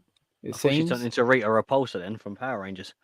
I swear we mentioned her last week as well. There's 2 streams. Probably. I spoke about Rita. Yeah, because I said Sensational Sherry looked like her. Oh, yeah. So we got Undertaker now versus Test. What is their motivation? What's the motivation? So it looks like you got Taker, and then you got the B-Tech version, which is Test. Of course, it's an American themed thing. The un-Americans, and you forget how much Taker. I know people talk about it now and stuff because of the way he talks out of character, but this part of his character did start leaning into this American stuff, patriot kind of thing. I remember him specifically having a flag wrapped around him as he went across, on his bike once. Yeah. Then he used to have like little flags as well on the back of the bike, didn't he? Maybe you're right. Yeah, but it's probably around this period. So, again, this is the Un-Americans of Test, Lance Storm, and Christian, who we've seen in a tag title defense earlier on. Now we're seeing Test versus the Undertaker. And as we mentioned earlier, of course, William Regal, one of our own, joins them later on. So, as much as I love Take, I'm gonna have to go for Test in this one.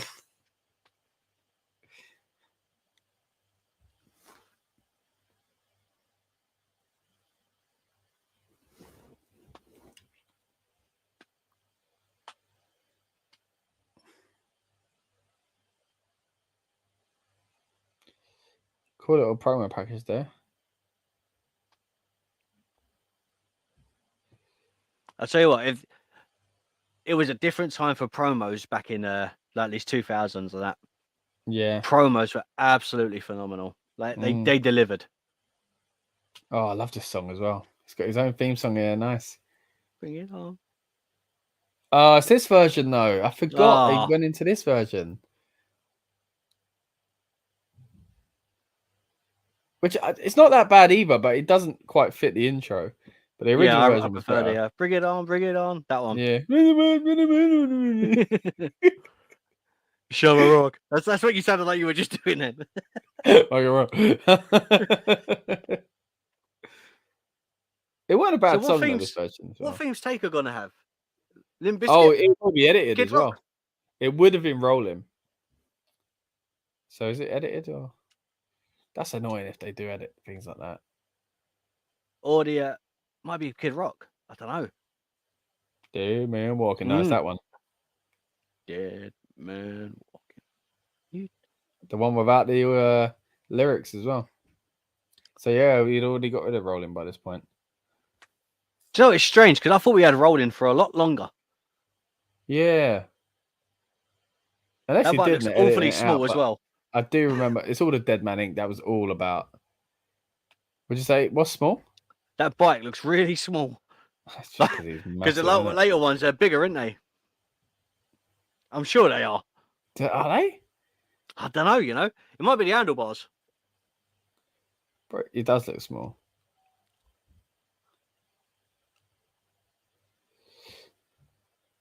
Speaking of, my son has got one of the. Do you remember when Taker done the toy? Then they had the bike that you could wreck it and then put it back together. No, I don't know. For the wrestling figures. Do you remember? No.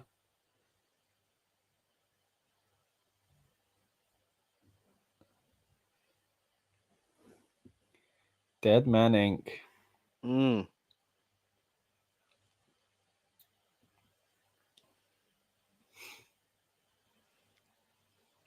I wasn't a fan of Taker at this point, you know. Weren't you? Nah. Well, when he turns heel, as you know, someone as young, I kind of found that a bit hard, but I still always thought he was cool. I think. Like I thought he was cool, but I just, there was something about it. Was this round about the time? Didn't he do the Hardcore Championship round about this time? Well, it was in that period. Yeah, I don't know what side was of that this because it was him, and then didn't he had the thing with Maven, the feud with Maven, and that was at the Rumble, and it started the Rumble, so that would have been 2002. This year, it would have been that year. Yeah, but he would have been heel. So was he? No, because he's heel when he faces Jeff, which is in 2003. Oh, is it? So it was the next year. I'm pretty sure. It would have been sure. the next year one. Yeah. He's clearly not turned heel at this point. Like, as in he hasn't been it and come back. There wouldn't have been enough time for it. So, which is strange because this image of Taker, a lot of it I do associate with the heel run. Yeah, definitely. Because I mean that one, the feud with Cena, when Cena does the rap, that's when he was like the Thugonomics guy. Yeah.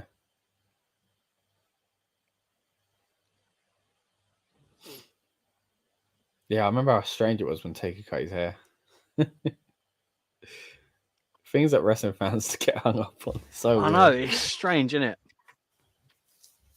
Do you also forget there's times where he's really ginger as well as the American Badass. Yeah. With long hair. I have a big pet peeve, right, of wrestlers that wear kick pads and don't kick. Kick pads and don't. Who's wearing kick pads? So Edge used to wear kick pads. I think he still does. Never really kicked. Yeah. It's just protection, isn't it? Road Dogg. It was just strange.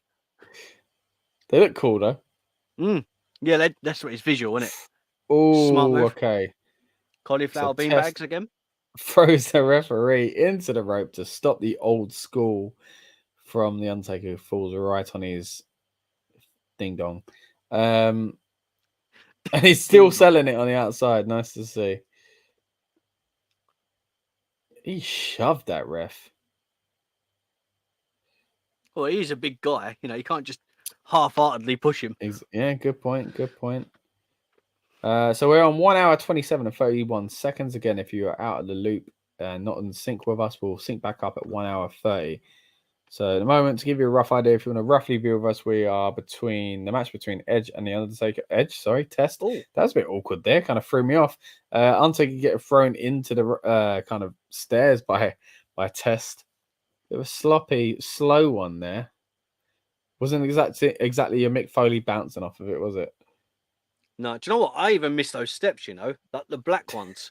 It sounds really strange, but like the black steps, and they're so iconic in moments. Yeah. Well, it's like earlier we were talking about the mats. Before that, you would have had blue steps and blue mats. Yeah. Then you had the black and black. Did Raw still have silver steps at this point to make it different? I can't remember, because remember they had different kind of ropes and stuff like that for a bit. Because SmackDown, of course, had blue, but then it would have black for a period as well. So 1 hour 28 and 33 seconds. Of course, when we get to the 10-second countdown from 1 hour 30, we'll let you know again. Man, this is going to be quite a slow match, really. Mm-hmm. It's crazy to think at this point, the Brothers of Destruction have reformed again. He's had the feud with DDP. I don't know. Was he out? Maybe, yeah. Maybe he's injured. But yeah, he had the feud with DDP, about DDP being the stalker. That's been and gone. Yeah. So NWO top in the crowd, that's been and gone. Yeah.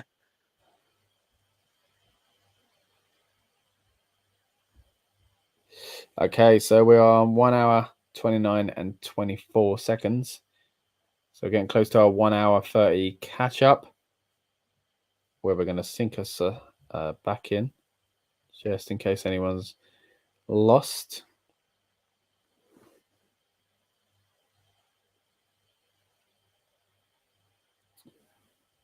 Okay, get ready for the countdown in 10, 9, 8, 7, 6, 5, 4, 3, 2, 1. 1 hour 30 now. Okay, again, if you've missed out, we'll sync back up in about 10 minutes' time. And I don't mean to sound mean, but I hope this match still ain't on at that point. Do you know what? Just going back to when we was comparing before, Taker from 20 years ago. Yeah. So like now, so different. Like it's completely different. It's mad. It's mad to see that the difference in the character. Well, he leant towards this again, though, didn't he, in his final run there with AJ Styles? So yeah, I liked it. It was kind of like he called it the Holy Trinity, didn't he? It was like it was a part of him, the American Badass, and obviously the Dead Man. There wasn't much Dead Man in it, to be fair. The entrance, I mean, the fact kind of the look, the grave and that, but yeah, I'm just glad that we didn't ever get snakeskin pants Taker again. That was. Do you remember that? Yeah. So that was like, was it Unforgiven 2000 or something like that? Something, yeah. Wait, I remember. Did he face Kurt Angle or someone? Yeah, Survivor Series. Survivor Series, was it? 2001, maybe? For the title, wasn't it? I can't remember. Okay, here we go. Finally hits the old school. This time, Test doesn't have to throw a referee into the rope to stop it, or isn't able to at least. Taking out, running in, clothesline into the corner. Oh. Snake Eyes? Snake Eyes. Tested that well. For a big guy as well. You going for a pump handle slam? I used to hate this move.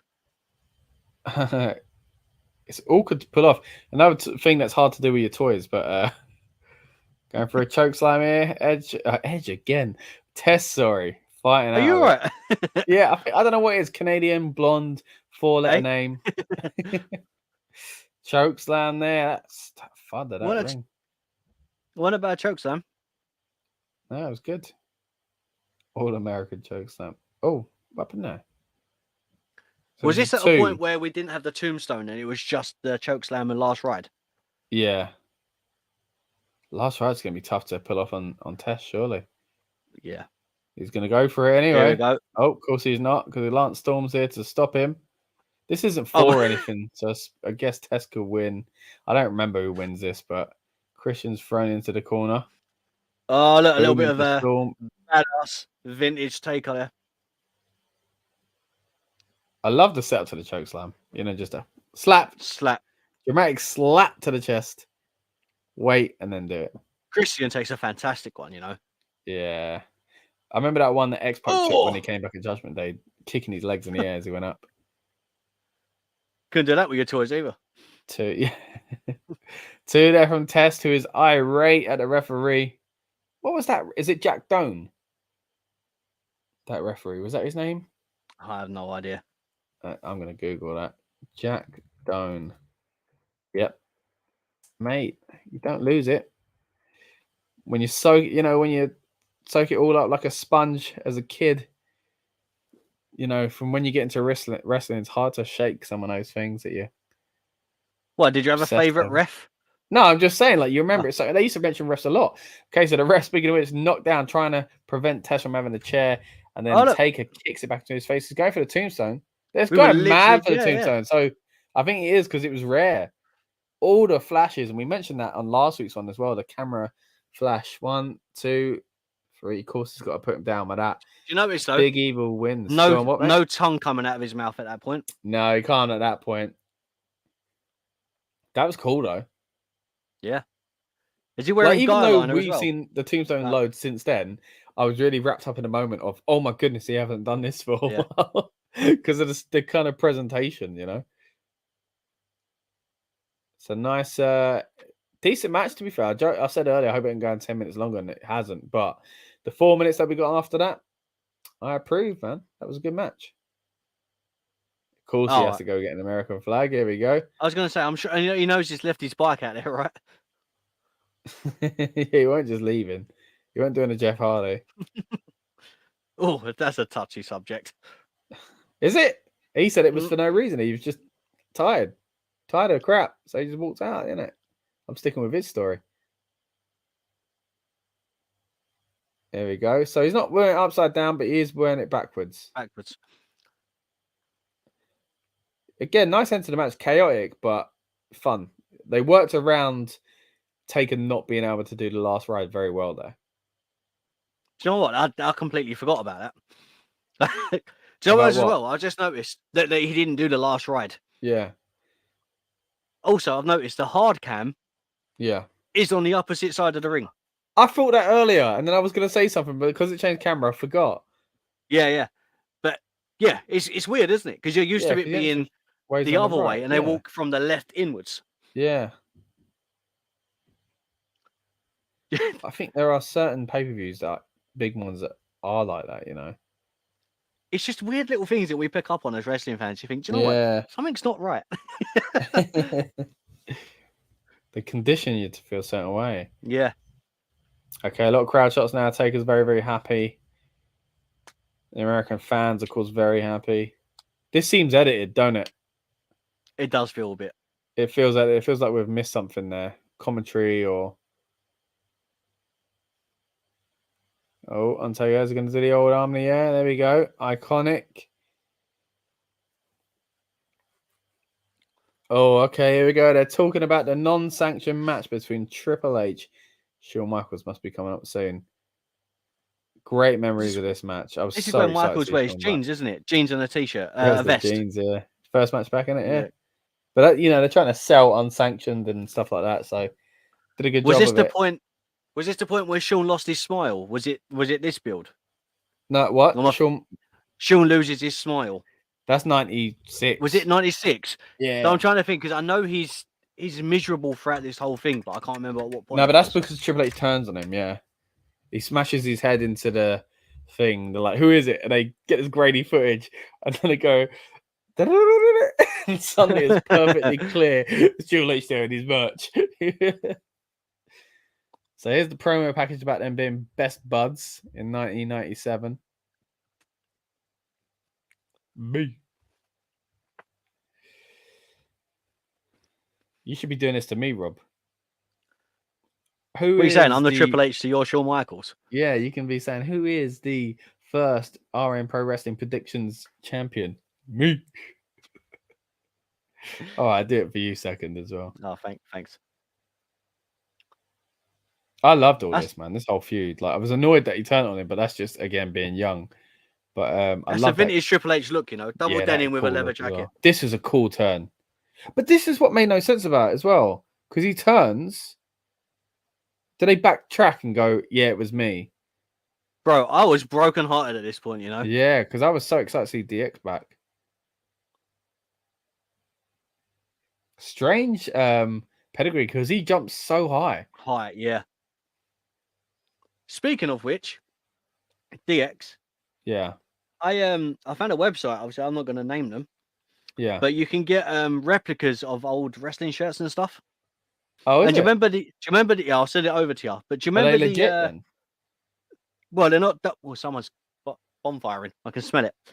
Oh, God, sorry. It's a cane.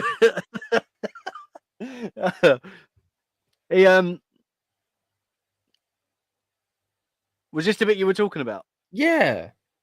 But why is he saying that? Like, because he's already turned on him. Here we go. Clear out the footage. Triple H. Every time I hear that, do you know what I sort of think of? It was me, Austin. That's the second time he jumped someone. I like this whole kind of build to the feud saying, like, I'm gonna. Oh, is this the link? I'm gonna. You know, I've stepped out of your shadow, don't need you anymore, and all that kind of stuff from Triple H. Yeah, this is what I'm buying. Do you remember this? Oh, mate, the DX jersey. DX jersey, yeah. These must be reproductions. They've got to be. But there's a website, they've got so much on there. I wonder if it's legit, though. It's just going to rob Probably you. not. The Stone Cold vest, yeah. Well... Looks nice, yeah, though, we won't doesn't it? shout them out in case they're not legit. But I used to like this cool song as well with the promo package. Yeah, so you're showing me the DX jersey, of course. I had a mate when I was probably 16, I had one. And it was too small for him. And it was from when he was a kid. But it was oversized as a kid. And he was like, but you know, you're a bit bigger than me. I'm a bit bigger than you. It might fit you all right still. And I squeezed into it like so tight. And I was so desperate to wear it, but I could never wear it. It never fit me properly. But yeah, no, I've ordered one. I'm just waiting for it. All right, you let me know if it shows up as legit. I used to love the jersey, but now I think walking around with a big 69 and suck it looks a bit... Do you know what? Literally, the only reason I've got it. So then when we start doing like watch-alongs and old school footage and stuff like that, I can just wear it. So I've got something to... Maybe not out and about. No. Because I remember watching it. It was because obviously Xbox used to wear it, didn't he? More than anything. Yeah. And I was like, oh, I want one of them. And I could never have one. My mum was like, you can have a DX jersey, but you're not having that. I always wanted Jericho's hockey jersey as well. Yeah. That was cool. Here we go, Shawn Michaels. Cool, look at those little sparklers. Right, we missed a 1 hour 40 countdown, but at 1 hour 45, if you're watching with us and you're not in sync, we'll count you back in from 10 seconds there. Apologies for that. But to give you a rough idea, Shawn Michaels is entering. We're in 1 hour 41 and 20 seconds at the moment. It's just funny because he comes out in all this shiny stuff and then takes it off because he's got his jeans on underneath. So he's like, I'm still a showman, but this is a real fight. You know, like, I mean, props to him. You know, he's still got his chaps on. Yeah. I think you'd be the sort of person that little grating chaps. Me, not so much. Would I? Thanks, mate. Yeah, that's all right, man. I feel like you give me a lot of weird false confidence here because you want to see me with a mullet and chaps. I mean, it's true. What's on his shirt? Philippines what? I can't see it. Let's have a look.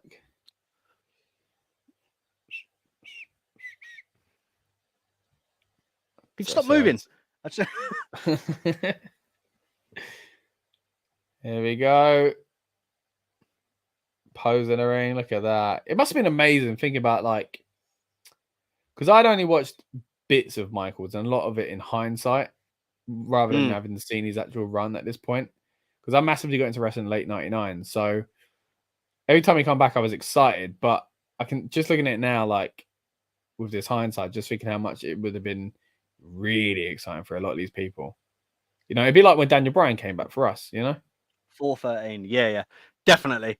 Do you know what? What is Every it? time he does 413, You gonna look it up? Yeah. Do you know what? Every time I see that moment, you know, where Michaels is doing his pose with the lights behind him.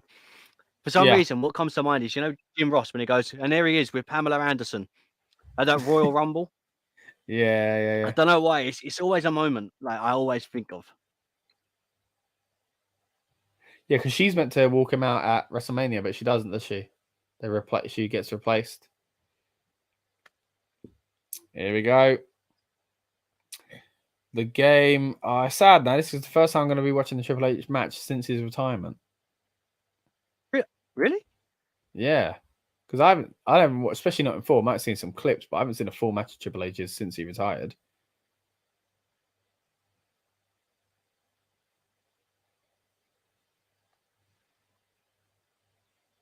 Yeah. So if it's okay. So the bit before that on the Philippines, obviously, well, I'll read out from 11 to 13. Sorry, from 12 to 13. So first bit is, I know both how to be a best. I know how to be abound everywhere, and in all things, I am instructed both to be full and to be hungry, both to be abound and to suffer need. And then 13, which is on his shirt, I can do all things through Christ, which strengthens me. Oh, that's nice, isn't it? So, yeah. He was really into promoting all well. that. Do you remember his early shirt when he come back was the HBK thing inside the, you know, the fish thing? Oh yeah. So yeah. I mean, look at it. It's giving him a new lease of life here. So it seems impossible that it'd come back from injury, but also the lifestyle that kind of, you know, well documented even by himself, kind of held him back and held him down. Love that pose. Yeah, I love that as well. Jumping up on that on the turnbuckle. I just don't like the cowboy boots, you know. Like I'll accept the jeans, not the cowboy boots, but obviously, like to him, that's comfort, if you know what I mean. Yeah, it's similar to wrestling boots, though, isn't it? Yeah, Size-wise. I mean, it's crazy. We were literally talking about this on the last stream. The motorbike boot, Shawn Michaels, and the tights.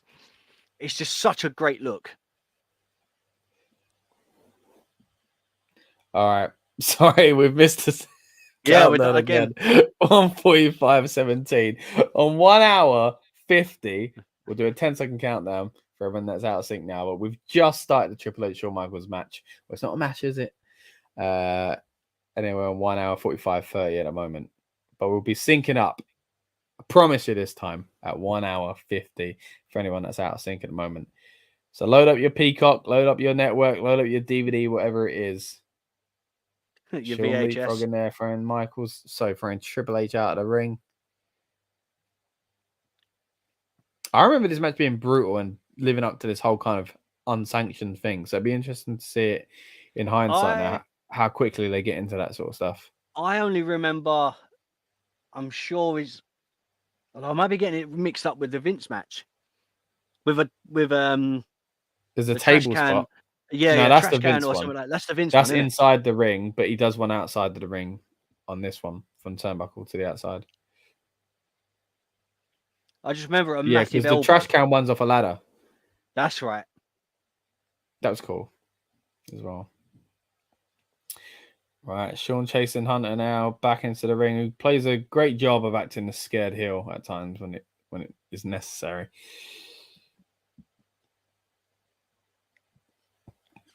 It's weird because with Triple H, I used to hate him, but I really liked him, if you know what I mean.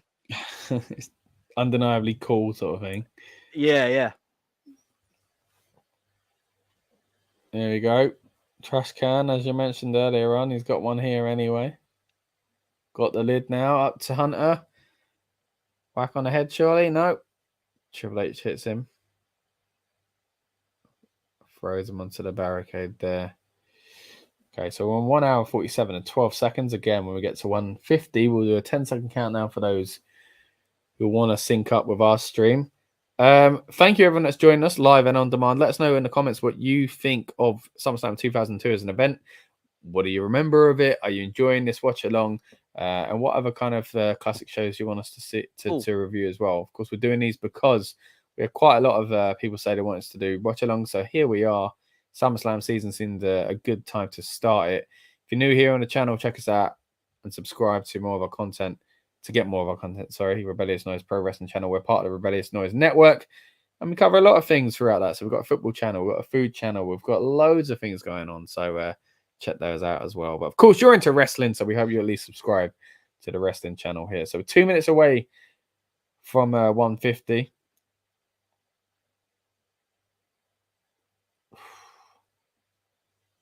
It seems so unnatural wrestling in jeans, doesn't it? It does. Like I think he's back from injury and he's putting restriction on himself. It's true. I think it's the cowboy boots for me that just look weird. Saying that restriction still got his leg high enough for a sweet chin, which got ducked. Triple H chin was really sudden the backbreaker, but I guess because he's back. He must have had them jeans double stitched, you know. If I tried that, mate, they were ripping. But it's funny how like Orange Cassidy's moved away from actual jeans now, hasn't he? They just look like jeans. Yeah. Makes sense. Smart move, innit? Okay, so we're 1 hour 48 and 52 seconds. So about a minute from now, we'll be doing our 10-second countdown again for anyone that's lost sync with our stream or is joining us late and wants to sync up with us now. Triple H Shawn Michaels is the match that we're going to get you into, watching it at a moment. And already, as we mentioned earlier on, Rob, it started into the kind of street fight, unsanctioned feel quite early on. So interesting to see where this goes. Slowed down already, though. But I do remember a lot of big spots in this one. So, was this at the point where I'm trying to think? At what point was Triple H injured? Then he come back as the babyface. Was it after this or before? He comes back the babyface into like the Beautiful Day and all that. That's after the quad thing. So that's January 2002. He comes back. So he's already turned back heel. He's already turned heel. This is him turning back. Yeah. Right. But I didn't understand that from the promo earlier that he turns on him basically twice. So yeah. All right. Because I was thinking, I remember the 10, moment. 9, 8, 7, 6, 5, 4, 3, 2, 1. 1 hour 50. Hope you're synced up. Sorry, Rob, I didn't want to That's all right. go back on my promise and forget to sync up for a third time in a row there. So yeah, what was you saying? Yeah, so no, I remember the Triple H coming back and the return, obviously at the moment, because he wasn't there for the invasion angle. No. Obviously, then I remember the big return because he got the pop, and then I was trying to think of what point did he turn. So this must have been the heel turn. It's got to be, to make him heel. Only 8 months earlier, yeah, he wouldn't have turned and gone back, would he? So yeah, would have. Yeah, good point actually. And then he's not a face again until. Well, he goes into 2003. He ends up being with Evolution. I don't think he's a face again until DX. Oh, what's that? 2007? 6? 2006. Yeah, they I think they flirt with it in 2005, and by proxy, he's a bit of a face when he faces John Cena, if you remember. And you also get the time where both of them. Don't he face him at Mania? No, mate. Or is it SummerSlam? Because Shawn faces Cena at Mania, don't he? I know there's a match, and then Shawn super kicks or sweet chin music's Triple H. But I think they're a team at that point. There's a time where they start to. Oh yeah, that's the triple threat. Yeah, with Cena. Yeah. But I mean, before that, there's a time where by proxy Triple H is a face because people were getting annoyed with Cena, and I think he does the crotch chop, and Shawn does it in the same night or a similar period. They do that at one point. They start hinting towards the DX stuff. But yeah, so for a good 4 years now, Triple H is nearly 4 years at least. Is a heel. So quite a long run really as a. I don't know if I prefer him as a heel or face. You know, he's so good at both.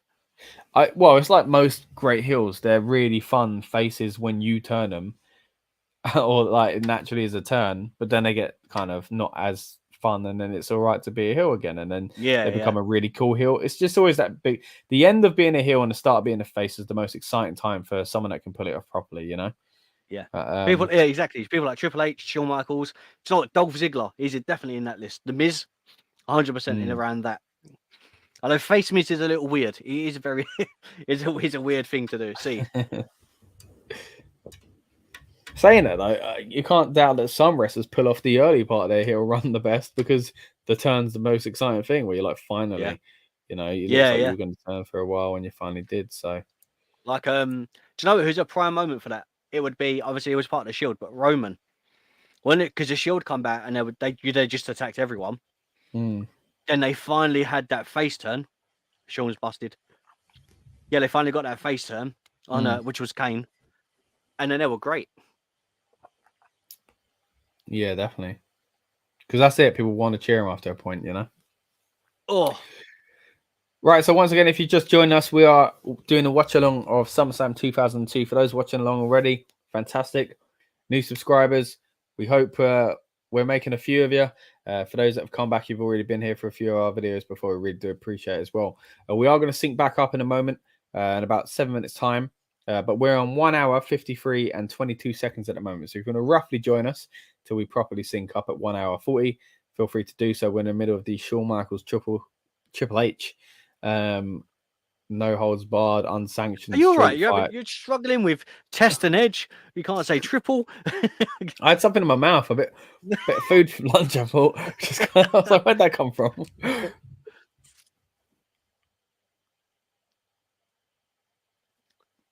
I have lunch today? Yeah, I did. Yeah. Did I have lunch today?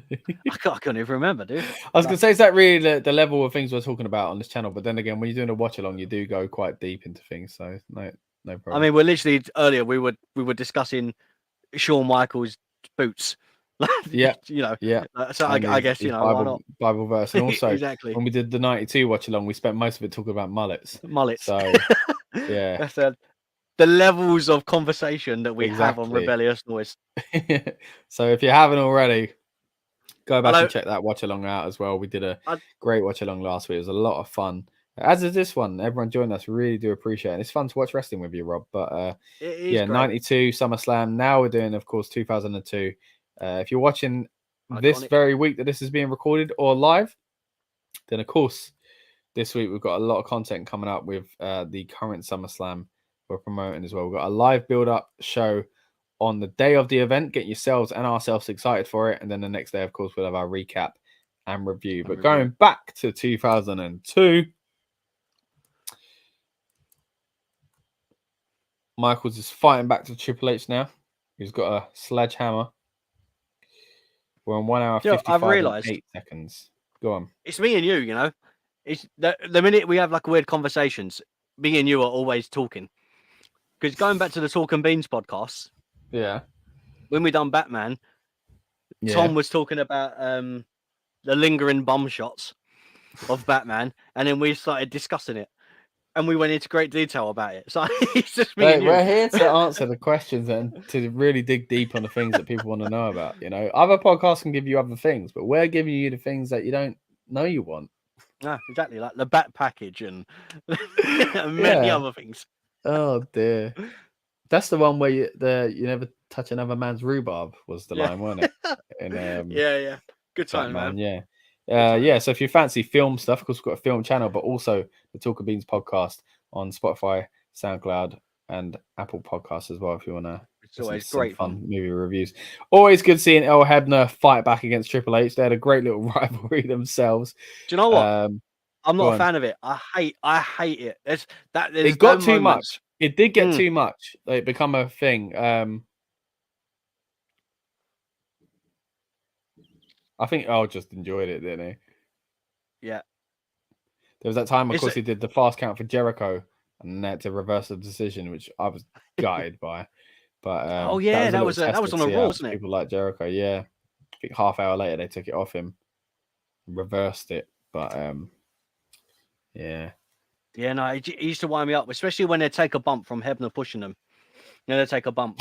Yeah. And now you've got obviously in AEW, you've got who's the main ref? What's the name? Is it Aubrey Edwards, yeah. She's kind of got that moment role, and I just think it's tacky. It's just tacky in general. I don't like it. Then again, you look at the two wrestlers there. Shawn hits Hunter and he flies across the ring. It's unrealistic as well. So If Shawn's punch can do that, then I can take someone falling on the floor from Earl or Aubrey. Well, yeah. Well, although saying that, did you see Shawn versus Hogan? You know, I mean, Yeah. There you go. He's used the ref again there. I was not happy about it because Shawn has landed on the old beanbag, as you mentioned earlier cauliflower on. beanbags. Really selling the back. Oh, and of course, Triple H just smacks him into the booty, lower back as well, to kind of really drive home that whole thing of he's back from injury. And they did a really good job with this for, the first run he had back. They continue it into the chamber as well. You're just constantly aware that Shawn is never going to be 100% fit, and he's got his history. So I do appreciate that. Like, I almost look back at this attire. If you show me this for Shawn, one of the few things that come in my head from this match are Shawn's got a bad back. So they sell it really well. Oh, breaks the chair there, a backdrop onto the chair. Now he really is looking vicious here, Triple H. Working very well for his character. 1 hour 58 and 24 seconds. Again, when we get 10 seconds away from the 2 hour mark, we'll do a 10-second countdown so we can all sync back up if anyone's lost sync. Right. Triple H keeps going for the pin. So there's something I appreciate about Triple H in these moments, right? Go on. He can be a fantastic face, as we've discussed. But the minute he's being a heel and he's doing like these twisted demonic things like to put people in pain, then the camera pans to him. There's something about a facial expression when he just stares deep into that camera. When you think to yourself, I hate you. There's something it's a great heel, man. Yeah, man. It is a great heel. Good. Okay, well, 1 hour 50 and 10 seconds. Sorry, 1 hour 59 and 1 hour 15 seconds now. Again, when we're 10 seconds away from the 2 hour mark, we'll do a countdown just so we can all sync back up. Thank you, everyone that's joined us, whether live or on demand. Hopefully, these intervals can help us all stay in sync. Triple H is waiting for HBK to get up now. And we're getting close to our countdown. Hunter's throwing the chair down again. Prepping another move onto it, probably. 10, 9, 8, 7, 6, 5, 4, 3, 2, 1. We're on 2 hours now, everyone. Okay, so the movie was setting up for the pedigree. Shawn gets out of that nice and snappy. Straight into a little up the old.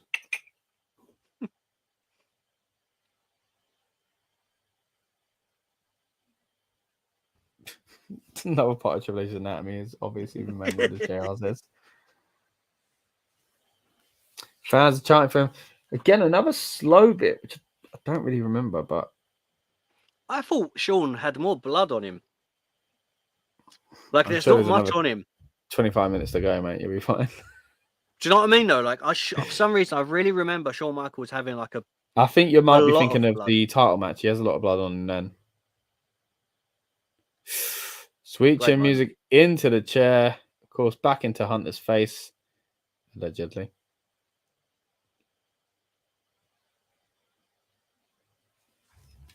Shawn can't really do much about it, though.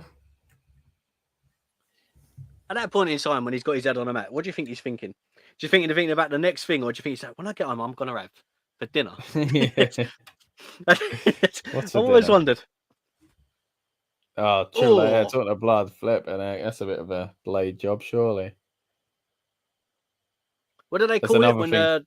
Oh, gosh. Triple H's long hair was good for. What was you going to say? Yeah, fantastic. Didn't they used to call it if the ref had to, if they had to move, the wrestler had to pan the camera?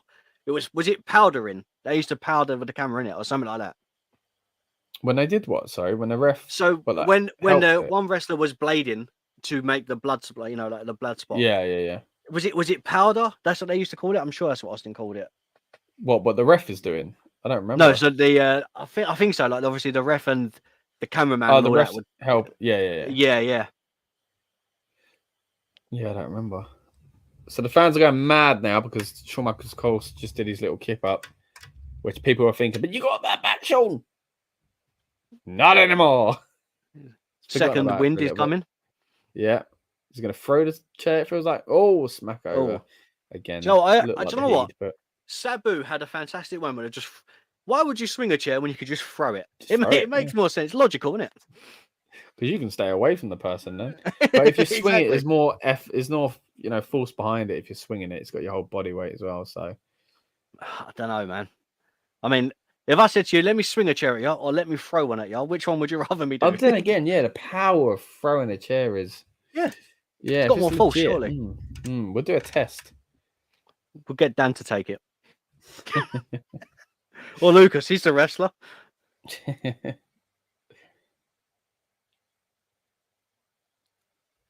All right, so Michael's got a belt now. Was that his belt? Yeah, it was. That was his belt. Belt buckle earlier on. Slap to the back. I tell you what, I'd take a chop over that. Yeah, same. Some people like that, though, to be fair. Not talking about a chop. I just get chops in the bedroom. Woo! I mean, I'm sure he's done it, to be fair. If any man's done something like that, use their wrestling move in the bedroom. I can see it being Flair. It's ones that translate, of course, you know what I'm saying? People are into things like that. Oh, Michael Cole. I was like, who's that climbing over? That's Michael Cole. It's a NPC. Oh, that's not fair. He took the guy's boot. Of course, the Spanish announcer's boot, not bloody the Americans.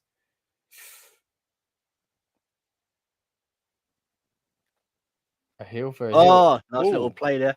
Oh, interesting that the King said that. A heel for a heel. Interesting. Shawn Michaels just chasing Fink. Chasing what? Howard Finkel. Did you see it? They were just kind of like, do you know what you needed? The Benny Hill music. Benny Hill, yeah. Bulldog onto the stairs. Here we go. Getting the ladder. Is this when he does the whole crazy thing, or was that another time? Is that the one against Vince? Do you know, honestly, I can't remember. I just feel like them matches kind of just blurred into one. Yeah. Oh. He's got on his shoulder into Triple H. Like a battering ram, as Jim Ross says.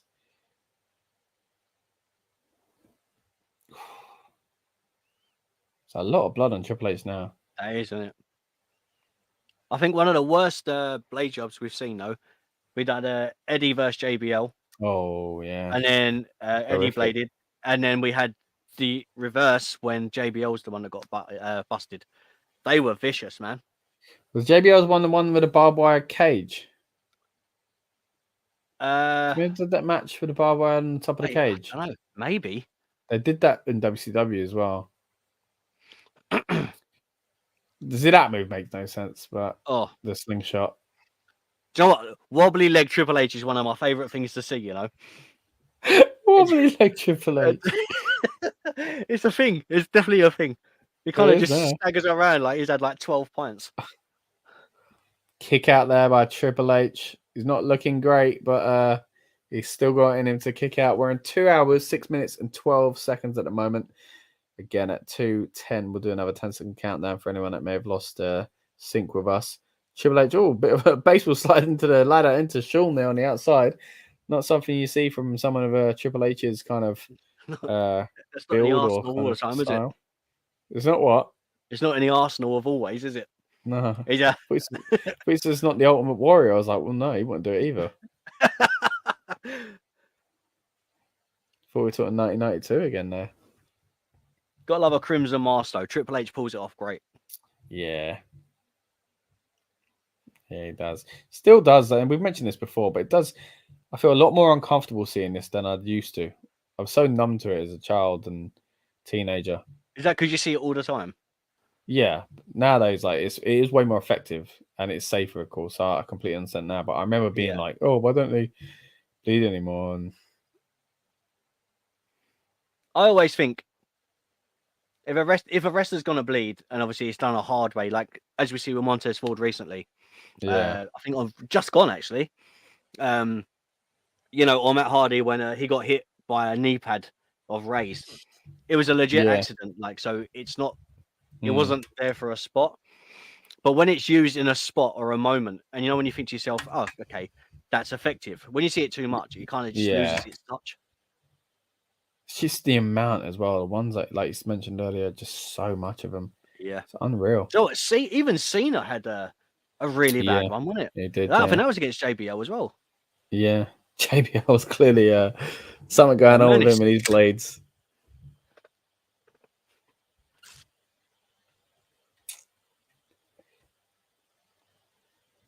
Okay, so Triple H now looking for an equalizer on the outside. Shawn's flopping around a bit like a fish on the inside. That Magikarp cell again. Magikarp cell, yeah. Hunter's now putting the steps into the ring.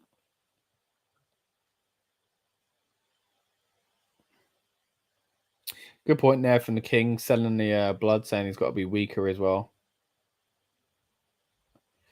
Looks like drop toe hold onto the stairs. Quite clever. Do you remember when that happened to Big Show? And he took a massive dent in his head. Yeah, I think so. Okay, nasty, clotheslines Triple H out to the ring, and he lands awkwardly on the ladder there with his feet.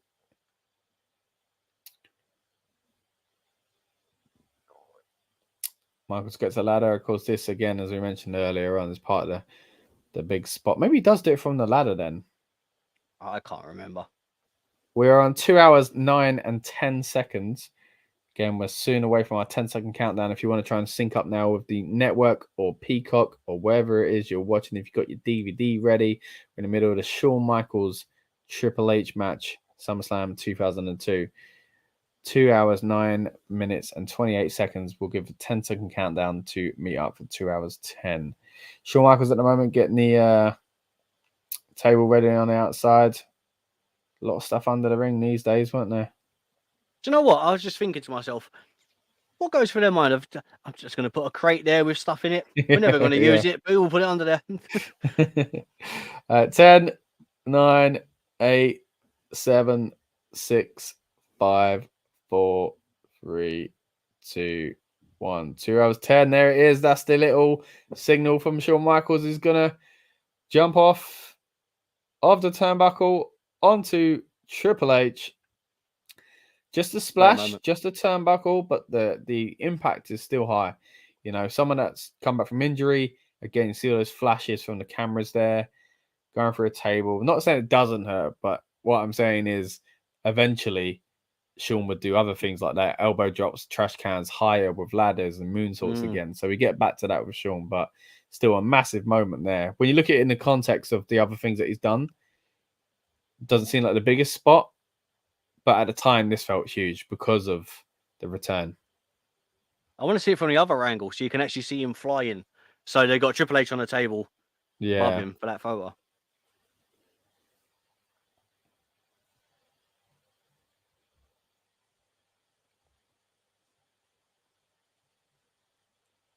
So even there, like subtle ways of telling the audience, 2 men from Raw, just reminding you there's a difference. Yeah.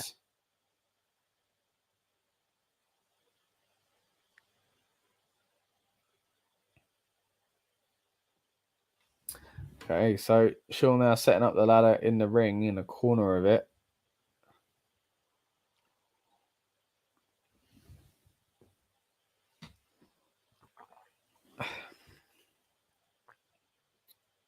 Ref holding on to the ladder. Here we go.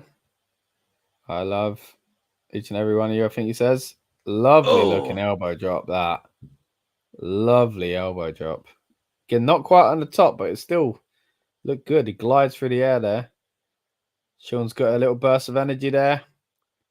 Why did he hop and skip across the ring on his knees? Yeah.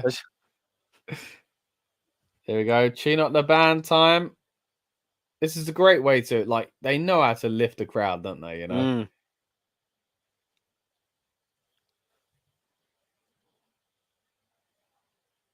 There we go. Triple H using the ladder now to get himself to his feet. Here comes wobbly legs. Oh, they didn't want to give it to the fans. They go for the pedigree instead. And he rolls through. There we go. Fantastic. Shawn wins, outsmarts his former best mate. Sadly, we didn't get to see the connect of a Sweet Chin Music. But do you know what that's kind of shades of like? The 1992 finish. Yeah, whatever. Yeah. Oh, the Bulldog and thingy one. Bulldog and the Brett. Yeah. Good point. Good point. So 20 years after we were questioning the way, if that would kind of stand. I mean, it was loads of finishes like that on there. Oh, here we go. Straight in the back with the sledgehammer. So I told you, wobbly leg Triple H. It's like Bambi trying to walk on ice.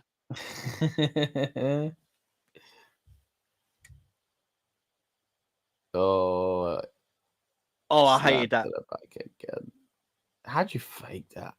I mean, it must be like a rubber one or something, but yeah, it looks a bit. No, that look in Triple H's face, though. Huh? The look on Triple H's face in that moment. Yeah. It's funny because he's just like, I'm still the king. I'm still important. Look at me. The way he's posing there, like, doesn't matter that I lost. Like, he's oblivious that the fans are going to boo him when he raises his arm, sort of thing. He doesn't care. Oh, what's that, doctor? Give him a white coat. Oh, he did the old cross chop. There we go. Wobbly leg, Triple H on his way out of the ring. This is how Heyman explaining to the doctor what happened. Did you see that? He just went. Surely the doctor saw it. He's laughing there. I knew they were saying that it looks strange about this Triple H. He's got no beard. I didn't even notice, man. Yeah. That reminds me of Triple H beard I didn't like. What's that? I didn't like the one when it was down here. Handlebar. And it kind of went round. Yeah. Kenny Omega had the same sort of beard for a while. Yeah. God, I hated it. That's Triple H in a suit holding the title. Very kind of, reminiscent of the days that he would have grown up watching wrestling. I'm sure he's trying to invoke there. But anyway, we are watching SummerSlam 2002. Once again, there'll be a chance to sync up if you've just joined us or you're watching on demand and you've maybe lost sync or anything like that. We're on 2 hours, 14 minutes. Well, 2 hours, 15 minutes now. And Shawn Michaels just been put on a stretcher. We're seeing the replays of the Shawn Michaels versus Triple H match. I say match because it was unsanctioned, of course. And in a moment, we'll be moving on to the main event. When we get to 2 hours and 20 minutes, I'll give us a nice little 10-second countdown to make sure we can all get in sync. And hopefully that lines up before the match starts as well. So if you're just joining us for that match, at least we'll be in sync for that. If not, you join us live, you join us late, of course, go back and watch it on demand to see the rest of it as well. But we really do appreciate everyone that's watching along with us. Let us know what you're thinking of the watch along of 2002's SummerSlam as well. And of course, which other events you'd like to see us cover on this channel. Recently, as we mentioned earlier on, we did cover SummerSlam 1992. And if you want to keep it current, of course, recently as well, we've been doing our SummerSlam 2022 coverage as well with a predictions and preview. If you're watching this in the future, this doesn't matter. But if you're watching it this week, give it a watch. Then we get the build-up show on the night of the event. Of course, the recap and review the day after as well. But of course, what we are here for at the moment, SummerSlam 2002. I'm enjoying the show, Rob. We're getting towards the end, though. How are you feeling about that? Bit of a shame. Yeah, but it's really nice to be able to watch a pay-per-view or a PLE now, and it'll be 4 o'clock in the morning. It's great. Good point. Okay, the Fink's got to get some things off his chest. What's going on here? I don't remember this.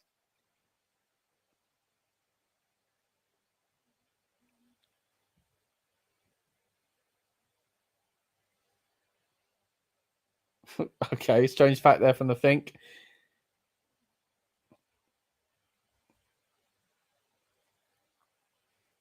Fink had a great voice, man.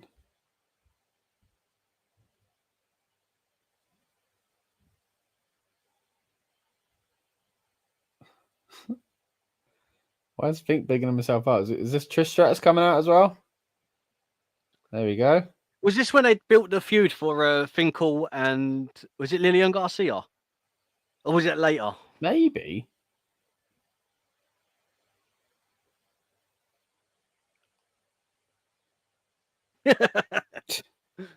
little jibe there from JR about the Fink's hair. You'd expect that from the Lawler, wouldn't you? Not from JR. For a ring announcer, like Fink did a good job, like getting involved in like character work. Okay, so she's recently slapped him. He says, "Okay, pulled a mud last week."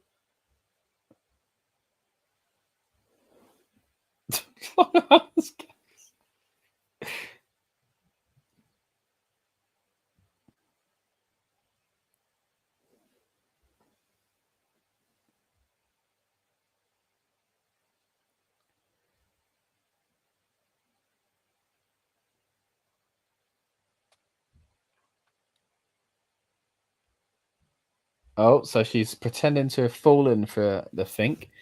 Is he going to fall for it himself?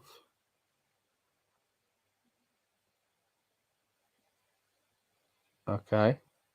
Trish is looking like she's coming onto the Fink.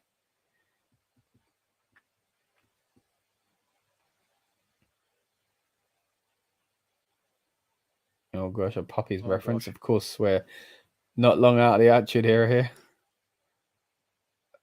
Oh dear. Oh my days. A wiener reference as well.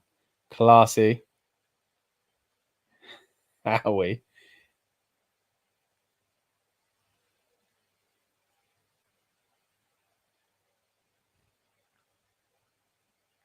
Okay, hug. So this point of watch along feels weird when we're not talking about a match. We're talking about a commentating over a hug.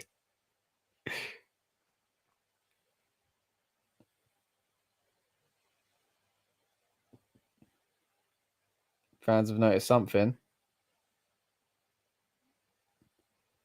Oh. Lillian Garcia, you're right. This is their feud. Get a blood on the floor. Oh, what a slap. Oh. My goodness.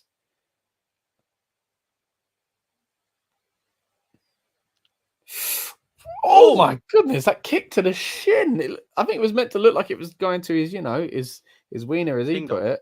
Oh my goodness. Maybe it did go. Well, he's just said Howard's not wearing his a cup. So obviously they're trying to play it off as if it did hit him where the sun don't shine. But it looked like she just kicked him in the shin. Of course, he's selling the beanbag, but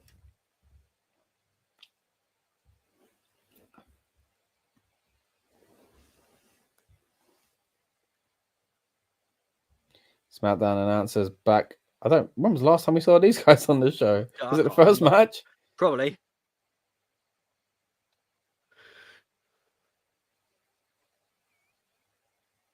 Love that title. Yeah, it's beautiful. You mentioned the other day, of course, it's not sadly wasn't used for very long, was it? But it wasn't. It's weird looking at The Rock there and looking at him now, if you know what I mean. All right, sorry guys, we missed the 2-hour 20 mark. So what we'll do is we'll do 2 hours 22 minutes, which is in about 40 seconds. So everyone get your devices ready for the stream if you want to join us for this main event match. Got a great promo now, of course, explaining Brock winning the King of the Ring and the journey towards SummerSlam here to face The Rock. So we're on 2 hours 21 and 34 seconds. We'll count you down 10 seconds in a moment. You see that light come on, Rob? I was like the Undertaker back in the day there. See that? Yeah, whoa. Yeah. 2 hours 21 45. So get ready in 10 9 8 7 6 5 4 3 2 1. 2 hours 22 now, everyone. So hopefully you're synced up with us. If you've missed that opportunity, a rough kind of place for you to join us is in the middle of the promo of The Rock, promo video of The Rock and Brock Lesnar. and we are now on 2 hours 22 and 14 seconds. So if you can roughly get to that, at least that'll do you until we sync back up, hopefully at 2 hours 30.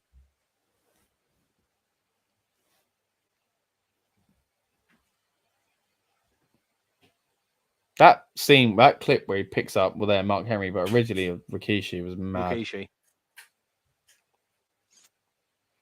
Have you heard the story of Heyman and Lesnar getting together and becoming who they were, like the next big thing and all that? And here comes the pain. No, what do you mean? So it was originally Heyman was supposed to be with Benoit, and then Lesnar come along. Yeah. Lesnar was doing dark matches before the show, like before obviously the Raw and SmackDown or whatever. Oh, and he was like, you mean that guy, I guess. Yeah. So like he's obviously coming up and whatnot. And it was something to do with they was in a meeting and Heyman was then put with Brock, and he said he wants to do matches like squash matches. So the first few people he picked was like Spike Dudley, Crash Holly. Yeah, that's what he does on the first one. Yeah, breaks out that hardcore match. Yeah. And that's how he kind of done his destruction. So he picked all the smaller guys just so he could throw them around to look menacing. Yeah, to build himself up quick. Have you done an ice bath? No, but I don't want to either. But like, obviously, I know they're cold, but jeez, are they cold? Yeah, going back to what you said though about the plan of like how they build them up. I remember the first big one that stuck in my mind. I think all of them did though. Like I say, like the hardcore one was great. It was the first time we see him, so powerful. The Rikishi one was impressive, but the Matt and Jeff one was because they were like stars as well. Oh, was that when they kept whacking him with the chair and he just rolled out he fell out of the ring and was still on his feet? Yeah. Right. I've had enough of the tea now, Rob. Beer time. Oh. Getting ready for football, right? Getting ready for the football, of course. If you don't know, if you're not watching it live with us, tonight we've got the Women's Euros. Hence the English. You would not see Brock do that now. What, jumping over the rope? Yeah. Yeah.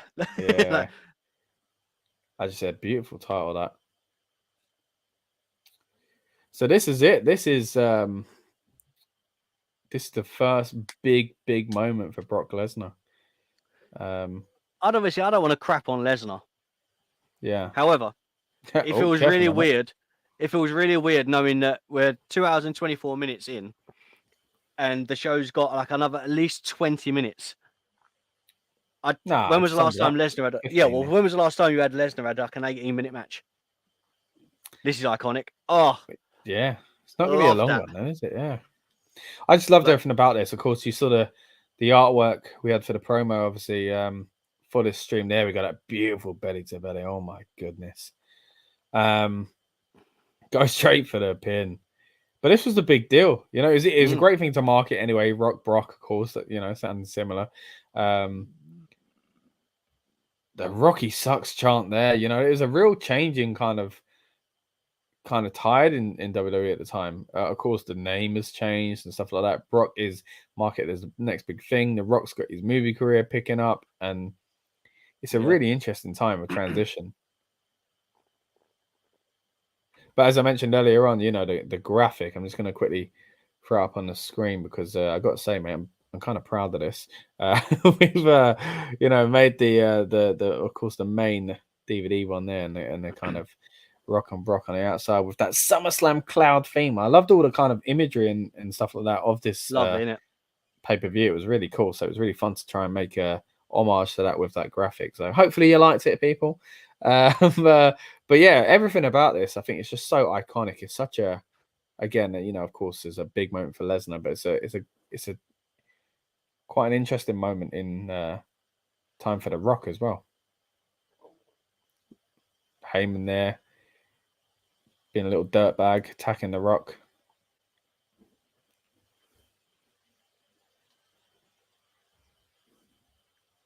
It's just weird seeing Rock with hair. Sorry. Yeah, it is, yeah. What happens after this? Does The Rock just leave? He does, right? Spoiler for anyone that doesn't know the end of the result, but it's 20 years old. So I really can't remember. Yeah, I can't remember either. Well, I Oh, we lost you a little bit there, Rob. What was that? You can't remember? Is that what you said? Did he do the Scorpion King before this or after?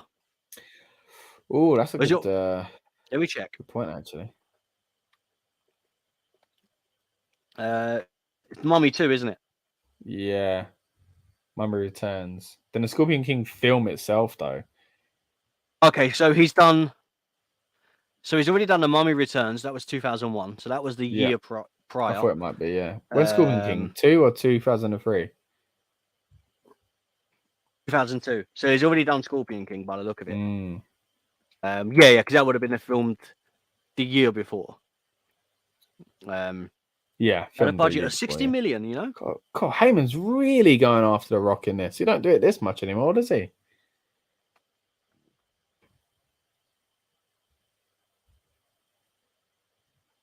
It's funny though as well. Of course, we're talking, this day and age. Of course, if you're not watching in the week of SummerSlam 2022 and you're watching in a year's time, you'll still understand this point that I'm trying to make here is that the person in between these two guys, it feels like at the moment, is Roman Reigns in the sense that the story they've been telling and where we think it might be going eventually with The Rock. So it's quite interesting to think of Roman at this point 20 years ago as this passing of the torch here between Rock and Brock. And, if you believe rumors and dreams of fans, is that we're going to get a similar thing between Rock and Reigns. And we've kind of been having that the past few years between Brock and Reigns as well. So, yeah. So I've just looked. The next film that The Rock does was The Rundown, and that came out in 2003. Welcome to the Jungle over here, yeah. Oh, well, yeah. So I'm assuming, obviously, back then, 2000s, it wasn't, obviously, it was done on digital, but there was still old methods for filming. So whatever version they'd done, it still would have took about, 8 to 9 months, maybe? Obviously, to film and edit and get ready for cinema release and stuff. So I reckon maybe The Rock went after this. To film that. So what, that comes out in 2003, is it? Yeah. Feels about right. I remember seeing that in the cinema, I think it was. Sean William Scott. Scott. Not too bad, was it? Yeah, I liked it, yeah. And then obviously he went on to do a few Disney Tooth Fairy and whatnot. Yeah.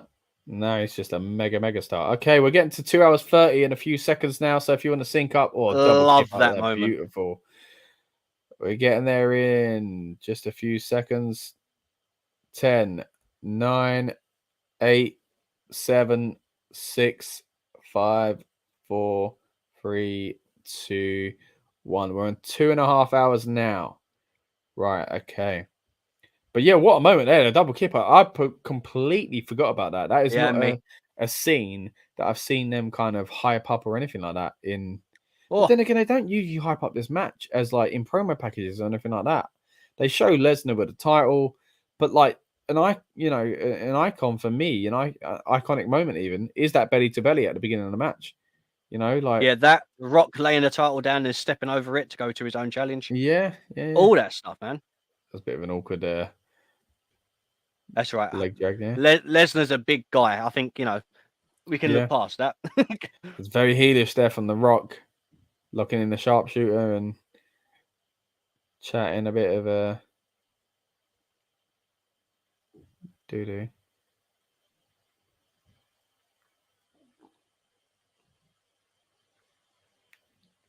So we're going to ref watch. We've got Mike Chioda here. I think the last stream was known for mullets. This one's going to be known for refs. Definitely. They're really into Lesnar, man.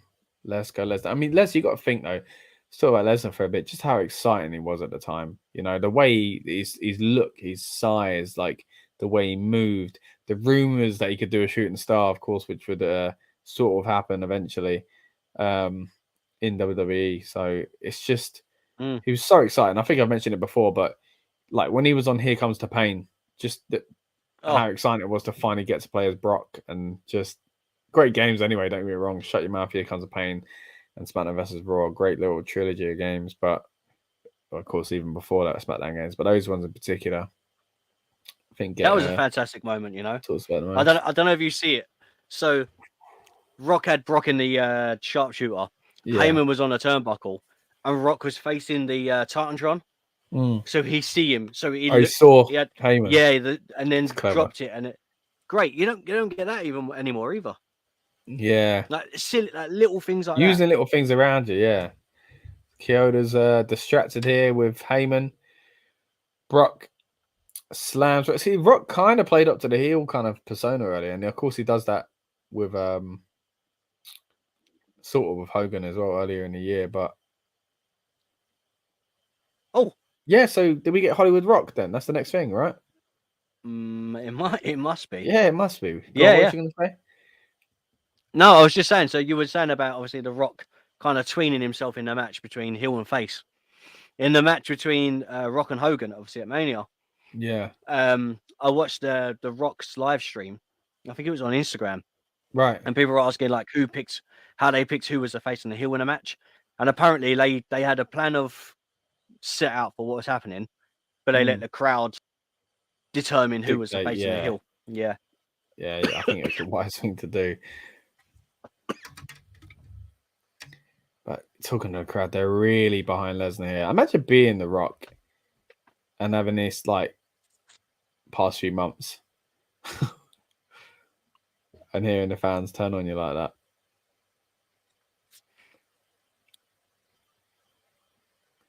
It's strange though, because I mean, Rock come out of Survivor Series when on his debut as Rocky Maivia, got hated basically after a few months. Yeah. Knee injury, come back as The Rock, became the heel, was despised, then become loved. Yeah. And the most electrifying man in all the sports entertainment, then left basically this time as a heel, come back as a heel. Such a weird career, like journey for heel and face. Yeah, I guess he's one of those characters that have definitely been influenced by what the fans turning him to how they wanted him to be, you know. Or him turning because of the way the fans treated him, you know, sort of thing. So yeah, I love that. But you can hear it there. There's still a lot of fans for The Rock, and it, you know, definitely like you would have had for Cena when there were people against him as well, you know, higher pitched voices and stuff. But so everything about Lesnar though in this like stage, from the boots to the trunks, the knee pads, like he just looks so complete as like a monster and you know, ready. Obviously, I like Lesnar now, especially what he's doing with the country boy look and all that. Like he's having fun, and I like fun Lesnar. And I like UFC Lesnar as well in the shorts and that. Like it made sense, build off of what he went away and did. That was legit. But I know what you mean. This kind of early version of Brock is kind of because he looks like a normal plain wrestler, but he kind of oozes out of that attire. Do you know what I mean? He's wearing the same thing as The Rock, but they look completely different. Yeah. I never really understood The Rock's like boots. Is there a reason behind it? Yeah. Just show off his calves, I guess. Calves, isn't it? Jack Grealish should get a pair of them. All the Americans are probably thinking, Jack Grealish? Some of them are fans of football, I'm sure. Oi. Them explosive clotheslines from The Rock. One of my favourite things to see, you know. Yeah. Later smack down there. Oh. Iconic spit. Oh, love that. Sold that well, don't they? It's a big moment, like I said, not just for Brock, but again for Rock and kind of allowing a passing of the torch as well. He's getting very annoyed though. You can see it in his face. I'm playing up to it. I'm sure he's not that I'm the big guy, because I'm definitely not. But you go gym, mate. You mention it all the time. What are you talking about? With these swans. But The Rock looks very small there, if you know what I mean, compared to like Brock, who's very thick. Obviously, Rock got bigger. Yeah, I mean, comparing the two is mad. Like Rock you know, if you met Rock down a dark alley at that point, you'd be creaming your pants. But creaming your pants. Is that the not right creaming word? Your pants? No. Well, maybe you would. Depends what you're into. What are you into? That's not what I meant to say. I meant big brown trousers time. But clothesline there from Rock. He's he's setting up a spot with the turnbuckle here. But yeah, what I meant to say is like he's still a fairly big guy by kind of normal. Still a force to be reckoned with, yeah. My goodness. Oh god, Brock diving into that there. But when you look at The Rock now and The Rock when he came back, there's a massive difference in size. Yeah. Definitely. I mean, don't get me wrong, mate. I wouldn't mind having either. I wouldn't mind having a body The Rock's got there. It's not exactly. It's not like crap, is it? Oh, rock bottom. It's funny, right? I want a bad rock bottom, He was bald patch there, like he was annoyed or trying to. He was either annoyed with him for taking it craply or trying to cover it up with dignity. I don't know what he was doing there. Yeah, sorry. You're right. I was about to say, there's me and you comparing, like, I wouldn't mind looking like Brock or Rock, and in comparison, I feel more like I'm Paul Heyman in it. Mate, I'll take my Kyoto, like, you know. Yeah. Is sitting with a beer and yeah. Was Lesnar busted open from that? He wasn't, was he? No. Guess the whole spot going into the turnbuckle was designed to do that. If so, are they saying Rock you suck or were they Lesnar sucks? I don't know. There's a bit of a mix there. I can't tell if Brock's busted. He's not, is he? We'll soon find out, mate. Rock setting up for the rock bottom. Gonna get the swing around in a second from Brock into it. Rock bottom. Jeez. No, he's not. No. He sold that like a champ, though, didn't he? Oh, kick out. Yeah, I mean, like the feeling. And I remember watching this match in the back and forwards, don't get me wrong. But, you know, just thinking about how the fans and the audience must have felt there, thinking, well, this is it. Like, Rock is the guy, and they're not giving it to Brock just yet. And so that excitement when he kicks out, knowing that there's, you know what I mean? Like, even if you don't face and heel, whatever, you know, when you're watching it and you're thinking as performers, like, this is a passing of a torch moment. This is a changing of the guard in the WWE. Mm-hmm. Of course, you know, it wouldn't last for too long because he'd leave after about 3 years. But was that a Brock bottom? Brock bottom, there we go. Bit awkward though, wasn't it? Jumping into it. Yeah, it was alright though. Do you know what I love? The execution of the move itself was good. Arm up there by the Rock as well. Of course, he ain't going down with his own move. I do love their moments where. Oh, there we go. They did call it a Brock bottom. Did they call it Brock bottom? Yeah, Taz called it. He just said, yeah. When a wrestler steals their opponent's finishing move and tries to end the match with it, mate. The Rock I think and Austin just because we're doing this so period, though, that reminds me of games again. Remember when you could steal the opponent's finisher, but use 2 of yours? Yeah, like Rock and Austin done it so well. They do it all the time, don't they? Yeah. Okay, not very long for this event. Even this moment's great. Starting to wrap up. Brock's now trying to whip him. Rock turns it round. Spine buster. Absolutely love that spine buster. That's probably my favorite. People's elbow. My favorite execution of a spine buster. Here we go. Off one rope, off the other. Brock's up, clothesline, and Rock flaps like a fish. Gets to his feet. Even this is iconic. The moment that he lifts him up. Unreal. Goes for F5. Rock fights back. But seeing the Rock get in a position like that, you're like, you know what I mean? It felt special. Love that. There we go. The roar of the crowd when he lifts him up. There we go. F5. The camera's flashing everywhere. Brock Lesnar on top. And that's it. It is all over. Brock Lesnar is crowned the Undisputed Champion. What a passing of the torch. I keep saying it, but what a moment. You see how protected the F5 was back in the day?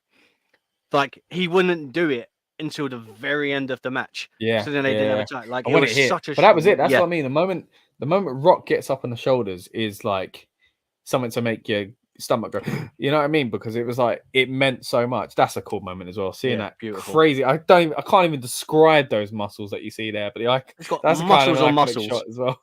That kind of arched bit he's got going on. If anyone knows the name of it, holding the title like that. It makes me laugh because how great that is. And then we see Austin Theory do it the other day and it looked like dislodged his. Oh, wait. So he just said, did he just say 5 short months? I think so. He comes in at the end of 2002's WrestleMania as well. Then wow. So that is it. The show ends quite abruptly, really. To be fair, not much celebration and fanfare, which is quite ironic again, seeing how iconic those shots of Lesnar with the title are. But yeah, we'll start wrapping up here. But what did you think of the event, Rob? It was good. To answer your question, he did say 5 short months, and he was a king of the top. It was. So yeah, king of the mountain. Yeah. Okay, so it was after Mania 18 that he came in. So flipping it, 5 months. Because I remember thinking it was because earlier when I said that, I was like, oh, but wasn't it all within a year? And I thought, well, SummerSlam's just over a year, but 5 months is crazy. Yeah, it's crazy to think mad. that. And Kurt Angle had done what he'd won both championships, Intercontinental and the European. He'd done a King of the Ring all within around that time. So like, the next guy's won a lot really quick. The fans are ready for it as well. Clearly, they want it. It might be kind of by proxy because of the whole Rock situation as well, that they know he's going to leave and all that eventually. But yeah, strange, crazy, because crazy times, man. They don't like they're ready for. I feel like it would be too weird and obvious now if you did the whole 5 months thing. Now it'd be annoying. Do you know what I mean? It'd be quite frustrating. So I think it depends on the guy. Ready for it. Yeah, because like you said, he kind of jumped forward as well. He did King of the Ring. Don't get me wrong, but I can't imagine that happening now and people being okay with it. I would think it'd be more believable if it was, let's say, for example, Lashley, Drew McIntyre. Like it's got to be some. Yeah. And like someone that's not just big because are pushed because they're big, but like big. It's got to be the total package. Do you know what I mean? Like athletic and kind of like exciting. You know, it's simply put, exciting. I think you'd be hard to find anyone back then that probably wasn't excited by the prospect of Brock Lesnar. Anyway, great stream again. Really enjoyed doing this. Once again, let us know in the comments. Send us messages at RN Pro Wrestling on Twitter as well. If you want to kind of influence what events we do next, we want to do more of these classic watch-alongs if you've enjoyed it. Really do appreciate everyone that's watched either on demand or live. Hopefully you managed to sync your stream up with ours. And really do hope you've enjoyed spending time with us, because we've been enjoying spending time with you. It's been good. Once again, Rob, thanks for joining me. Really fun again. Definitely want to do more of these going forward. But as I mentioned, for this week, of course, if you're watching in the future, this is irrelevant. But this week, of course, it's SummerSlam in 2022 as well. So we'll be covering that throughout the weekend as well. So definitely stick around for more coverage on that specific event. And if you haven't already, go back and check out our other videos. Of course, the 1992 watch along we did last week. And we got plenty of other fun things on the channel as well, from interviews with some of the biggest superstars in the WWE to random silly videos where we're trying on WWE. I think that's a phenomenal video. Thank you very much. Appreciate it. Right, anyway, talking to appreciate, once again, appreciate all of you for coming along here. Please subscribe if you haven't already. And again, we'll see you on the next stream here on the Rebellious Noise Pro Wrestling channel. Thank you very much. See you very soon. Cheers. Welcome to the Rebellious Noise Pro Wrestling channel. On this channel, we bring you some great content from inside and outside of the squared circle. We will go through and offer some in-depth analysis of the biggest events of the year, as well as bringing you exclusive interviews with some of the industry's biggest names. There will also be live show reviews, in-depth features, and podcasts. So make sure you give that subscribe button a slam so you don't miss any of the action.